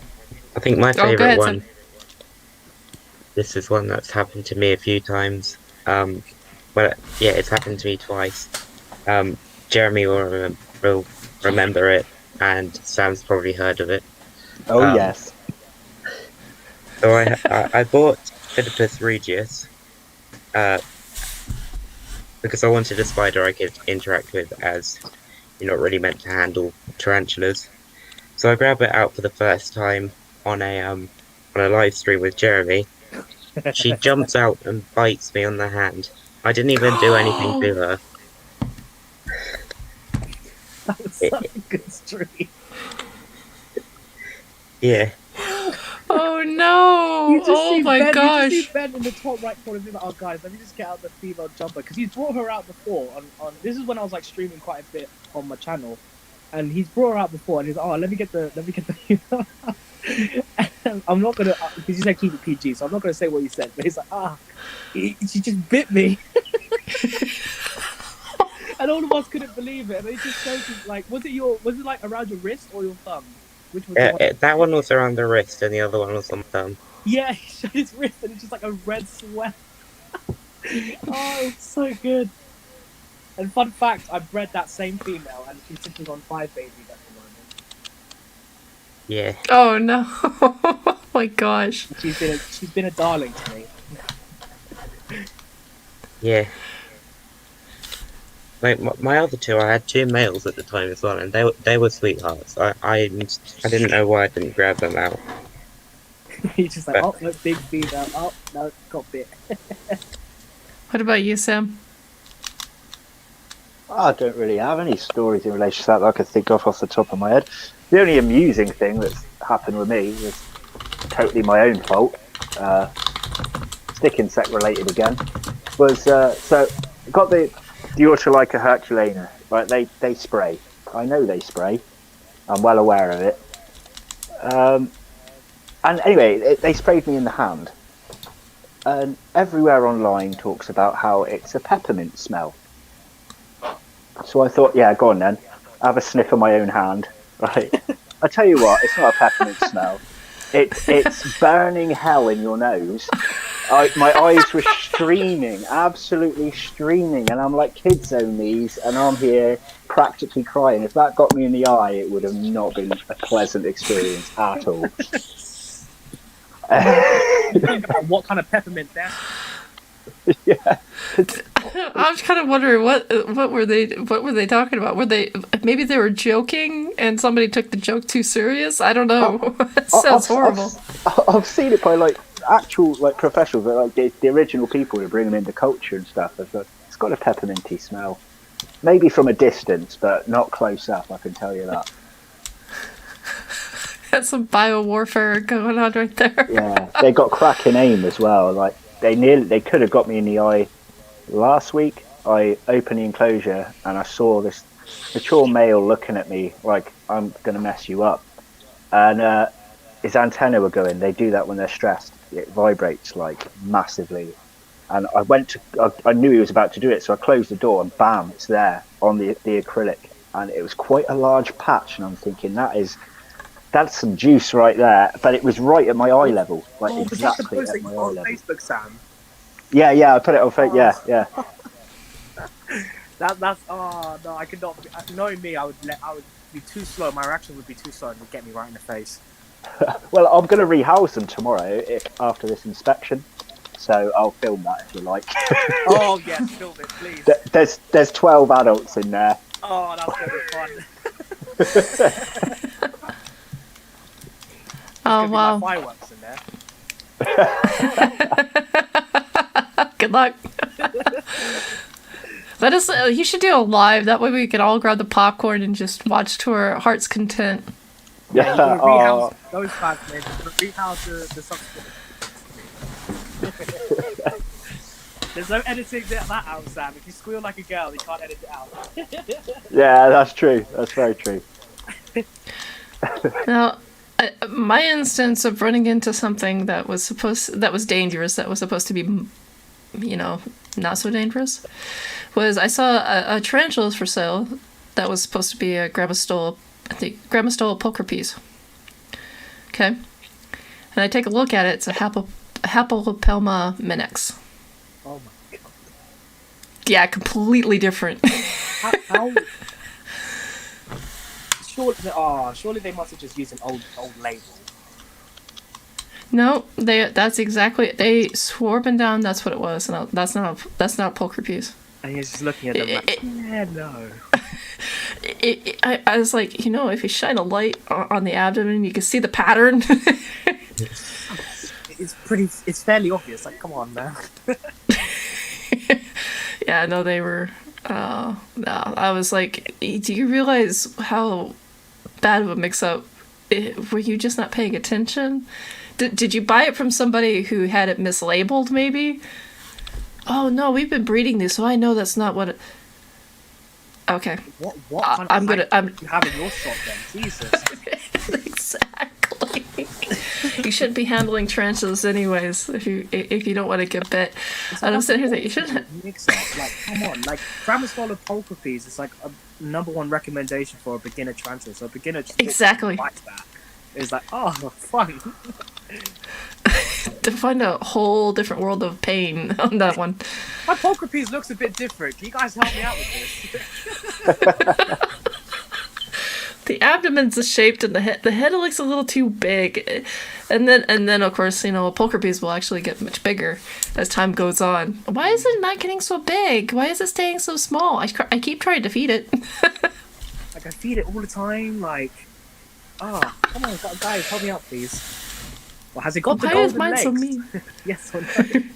I think I've got another one which was kind of funny. It's not a dangerous one, but so there was a certain supplier that was going after one of my friends because my friend wanted to breed Grammostola rosea.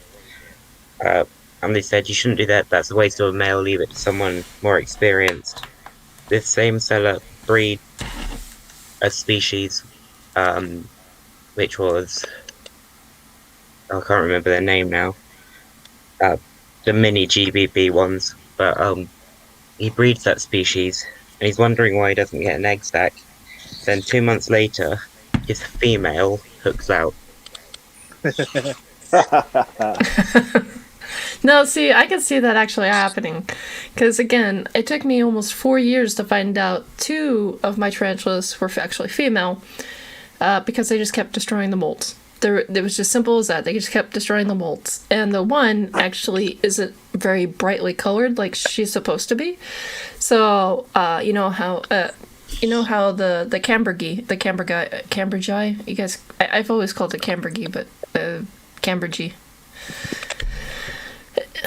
Anyways,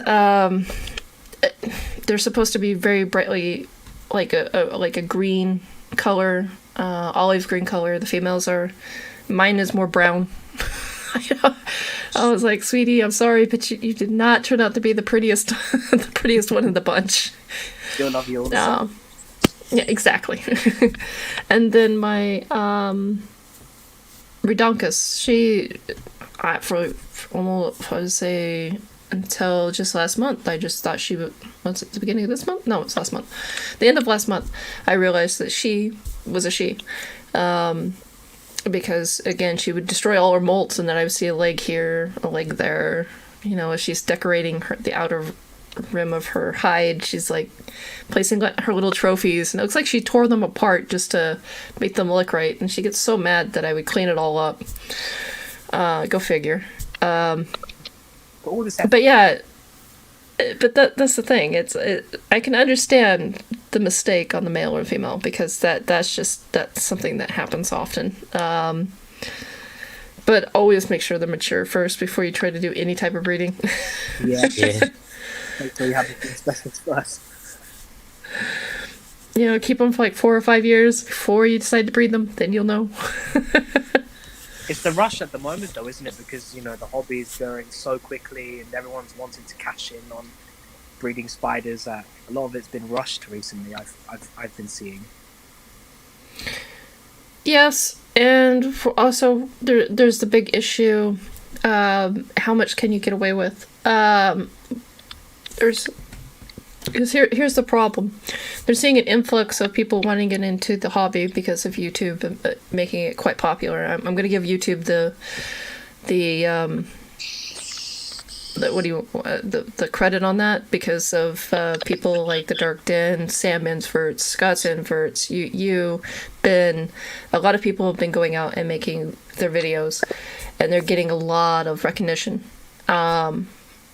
Because you can reach a wider audience, you can reach a lot of different people using YouTube, and so they've expanded the as you said that they've expanded and they've grown quite in popularity. So I give YouTube the credit in that. But the thing is also during 2020, the C word hit, and people getting into the hobby can't really do a FaceTime. They can't really go to the stores. They can't really go and talk to an actual person, like an actual breeder, and to get one-on-one information. So now they're talking to poor breeders with no reputations, talking to websites that are pretending to be breeders.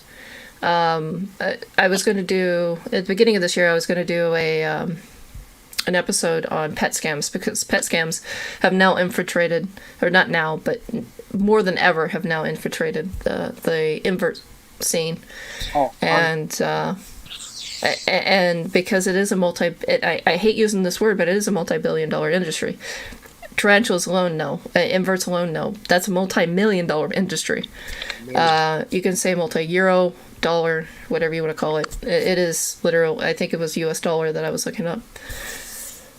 So it's not cheap. It's actually quite a lucrative business. So scammer artists have actually started to infiltrate more than ever. And that's why I keep telling people, forums are really bad if you're getting into the hobby, but if you want to know who to buy from, forums are the best way to look, because everybody will hate everybody. And you just got to count how many times have somebody had really bad reviews. Exactly. Who's hated the most? You stay away from them. And if they don't have a reputation, stay far away from them. And also sellers in particular. At the beginning of last year, I got a list from a certain seller that contained your average stuff: Heterometrus selenus, Heterometrus spinifer, Hadurus species, some useful species, and then suddenly they had a list of Androctonus, Parabuthus, and Larus, which are all DWA here, and they were willing to sell to someone without a license, and they just said, just Google the setup.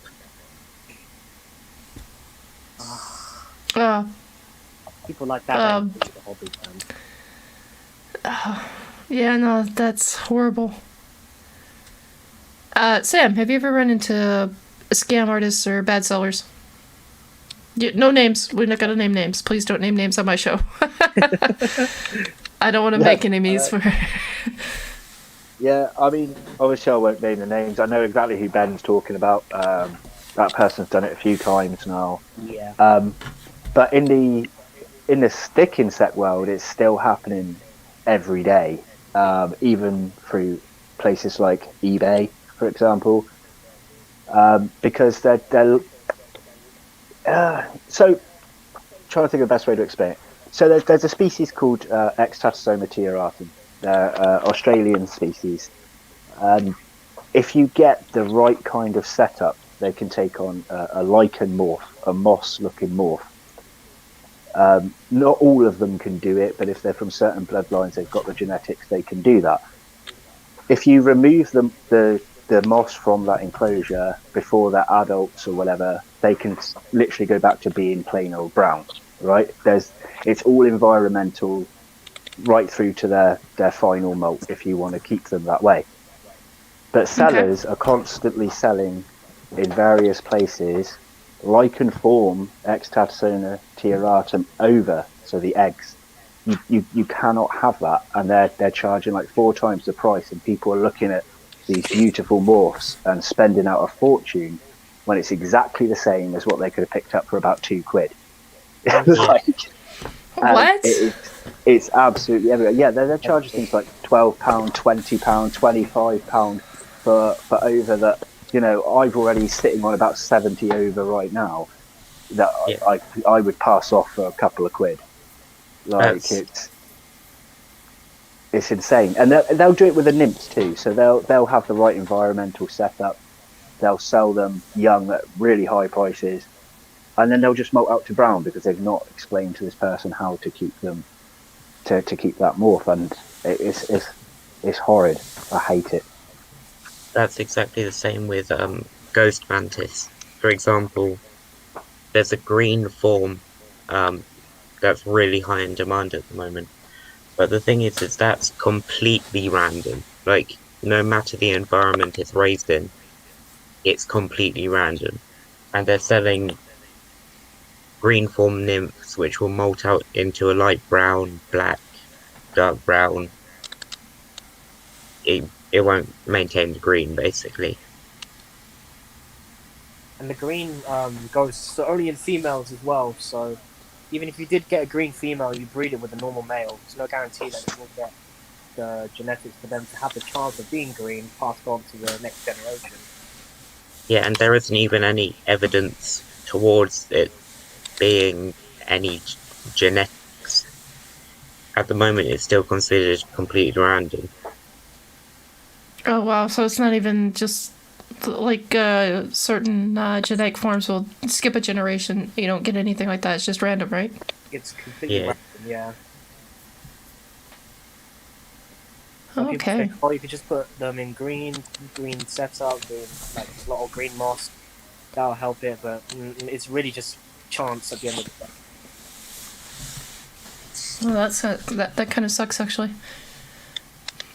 Yeah, 'cause All right. the green ghosts are really pretty. I would like to own one at some point, but they crop up here and there. Sorry, I'm having to look this up. Oh, they are pretty. Holy cow! They're super nice. There was a person selling a few of them, but I missed the chance at the time because I didn't have the money. Now I have adult money, which is great. Wait, hold on. Did you just say you now have adult money? Because I have a full-time job now, so I have a good income, so I can spend on bugs. I mean, at the moment, I've got a pair of ghost mantis sitting next to me. A light brown colourful male and a dark female. And if I get any green form nymphs, although it'll be a few months down the line, you can have some of those. Oh, thanks, man. I've got a ghost pair as well. I've got a male who I think is pre-sub, and I've got a mature female which came from a German bloodline. So hopefully I'll get a good generation of nymphs. Because the ghost genes in the UK is not the greatest. Yeah, You know what you it's- sound like? You know what you two sound like? You sound like a pair of cat ladies talking about the pedigree of where their cats came from. And if I get this certain type of kitten that I've imported from, I've imported the mom from, Germany. If I get the kitten to look like this, then you can have it. It's what it sounds like. It's just because certain species in the UK, like for example, with the ghost mantis, they're so because there hasn't been much fresh bloodlines brought into the UK in the past few years. Like, there's just the nymphs could either die, they don't have good hatch rates, or they die once mature really quickly. Because like with some mantis, you can see they can live for about 6 months once mature. Some ghosts, like one of my females I had mature out, she didn't even live 3 weeks after she matured. Oh wow. So That would break. that's why I was quite happy when I was asking the guy who I bought the female off, and he said that he got it from a German bloodline, which is great because I can bring some fresh genetics into the hobby. No, are you guys going to? Do you guys keep journals on where the parents and the grandparents come from, like the whole family tree? I try to ask questions when I'm buying pairs because I've got quite a few pairs at the moment, mantis-wise. I'm working with a trio of orchids. I've got Cyanomantis denticulata, Spiny Flowers, Pseudoquacha Wahlbergi. What else have I got? I've got T. Pantherina, the Panthers, and CQ Moralis, which I'm working with at the moment. So I try to ask questions where I can, but obviously there's so much that the seller can know, depending on who you're talking to. What about you, Sam? Do you do the same with your stick insects? Well, most of the people I buy from often got their stock from the European market before Brexit happened, so I tend to be pretty good when it comes to that. I don't need to backdate too much. If it's a random seller, I do ask a few questions though, because sometimes you do get really weak genes if they haven't had a new bloodline introduced, and if they've had the same bloodline going for like 6-7 generations, they're then going to get a bit weaker and start to die out unless they add some more to it. So that's the only real questions I kind of ask. Okay. Now, I hate to break this up, but it's almost coming up on 2.5 hours. And we haven't played very much music this time around. Sorry about that. Oh, it's all good. I've had a great time tonight. Yep. I hope. And Ben, did you have a good time? Yeah, be it honest. was awesome. Thanks for having me on. Yeah, it was quite unexpected, but it's good to be on a podcast stream again. It's been a few months since I've been able to sit down and have a good talk. Yeah, no, and, of course, Sam, I hope you had a good time. I know he's worried. Sam, did you disappear? I accidentally minimised it and I couldn't unmute myself. I thought you were taking the vape again. Yeah, I had a great time. It's nice to chat. I get quite lonely if I'm honest. So, You're always welcome to come here. You're always welcome to come hang out with us. We like to nerd out on just about anything invert, so you're more than welcome to come out. Occasionally we throw frogs and snakes in the mix, but other than that. I'm down. I love all types of animals. Oh yeah, no, I'm trying to actually get more people to bring more types of inverts. Like I'm talking to a beekeeper at the moment, but they keep coming up ill. So I keep trying to get them on a Friday, and it's either they're ill, their daughter's ill, or their father. And the thing is, it's not, it's not their fault. I want to make that very, very clear. Things happen. And but I've been a long time trying to get a beekeeper on. So if anybody knows a beekeeper, let me know. I'd be more than happy to have them on. I should have brought up my leeches. Oh, that's right. You have 2 medical leeches that you take care of. Yeah, Jaden and Craig, named after. Yeah. The one that tried to escape in the video. See, I told you. Right. I did watch the video until there was a certain cockroach that popped up. Yeah. And then I was like, yep, no, I can't do this. Yeah. Yeah, they're great though. They're actually really easy to take care of. Water change once a week, and then you only need to feed them every 3 or 4 months. But feeding is what puts most people off. Yeah, I don't think it would be too bad. But I guess because I know that the bite is sterile. There's not like if they're medical leeches that come from an actual clinic or an actual breeder that has good reputation. There's no parasite to worry about, no bacteria to worry about. Yeah, it's actually the anticoagulant which can leave you bleeding for a while. I was bleeding for 14 hours after my leech feeding. Yeah, that's like the Yes. thing. It's just the bleeding out was. Oh, no, thank you. I think that's probably why my mom would never let me have one, was because I would be the kid that let them feed off me as much as possible, and then be bleeding up a storm, and they'd be like, "Mom, look!" Mom, check it out! I got a new war scar.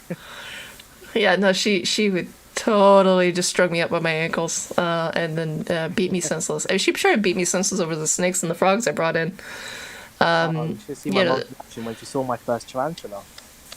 She doesn't know I have about 25, 30 more. She saw my Somani and was like, "Oh my god, that's a big spider. What is it?" I was like, "Yeah, it's a tarantula." I was like, "Oh, do you have any more?" No. You don't need to know. You're on a need-to-know basis, and you don't live here. You don't need to know. My If room I is tried to very pull that- organized to the point where all the tarantulas are always hidden, so... That's always nice. Not with me. Mine are always in my studio. I have an art studio, and so they're in the studio with me. And that's the only way I can keep them safe, because I have 3 cats. And I know the cats will be like, do you think it'll survive if I hit it off the counter? Yeah, literally. No, let's just have the element. Oh, whoops. Yeah. Yeah. My mum doesn't know about my centipedes. Dad does, but he doesn't really like them. So you're like safe when your mom finds out. You're just like, but Dad knew, and just walk out of the room. Yeah. Divert the anger. Look, it's got plenty of legs. It's a millipede. Yeah, it's just, yeah. Good luck trying to pull that one over on her. My mom doesn't know half, like 3/4 of the stuff I have in my collection. Alright, so I'm gonna call it quits here tonight. No, Scott, I will not be twitching tonight. I've been doing live interviews. This week I'm live interviewing on Wednesday and Friday. Having 3 guests come in on Friday. And then using Twitch for my art whenever, in between the remodeling. Though right now I can't really bend over. I threw out my back trying to pick something up without actually bending at the knee. You would think I made a living at picking up at my knees, heavy objects. You would think I would learn. Oh, but this is just light plaster. Pick it up. Oh God! Nope. Had to go sit down. Take a break. Pretty much. And now the break is still ongoing. This is the 4th day. I can't bend over and I can't pick anything up. Oh. So, but this is the longest I've actually been able to sit without actually having to stand up. Because even sitting hurts, laying down hurts, standing hurts. I don't know what I did to it, but I did a number, and like I said, it's healing slowly. I just wish it would hurry up, but I guess I'm not young anymore, so I guess that old age of mine is showing through. Hopefully make a speedy recovery soon. Oh, Scott's invert says, cracks on her knees, what have I walked into? Nothing, Scott. There's, I can't even make a good joke because I've got Ben in the room. I gotta keep it PG. Oh my goodness. All right, ladies and gentlemen, thank you for being here tonight. Thank you guys so much for being here. Ben, it's been a huge pleasure to have you on. My knowledge of inverts feels so minuscule compared to yours, and I've even went to a uni to study inverts. So, like I said, my knowledge is very small. So take that as a huge compliment, and I see bright things in your future. You're doing really well. Maybe I can get you back on the show sometime again. Yeah. Sam, Thank you. you're always welcome. I know you're always lonely, so you're always welcome to come on. Thank you very much. And Jerimie, if you ever feel like popping in, you're more than welcome to pop in, jump on, say hi, and share anything new that's going on. So you guys are definitely more. This is great. I'm more than happy to come on again at some point. Awesome. Maybe I can get you to come on a Friday. Wait, hold on. How old are you? I'm 19. Okay, you're legal to drink in Sweden, so you can come on Friday. Sweet. Legal to drink here in the UK too. All right, so we're good. I just got to make sure they're all drinking age when they come on a Friday. Oh, no problem. So yeah, that'd be great. So thank you guys so much. Thank you everybody in the chat. You got Scott's Invert, Stefan Harop, Scott's Animal Adventures, Ophi's Spider-Verse, and Creepy Crawly UK, as well as Stefan Harop. Thank you guys so very much for being here. I really appreciate it. And we're going to be playing our last song for the night. It's our last call. Got to bring up the banner. I got to do it. Oh, now it wants to... Nope. There we go.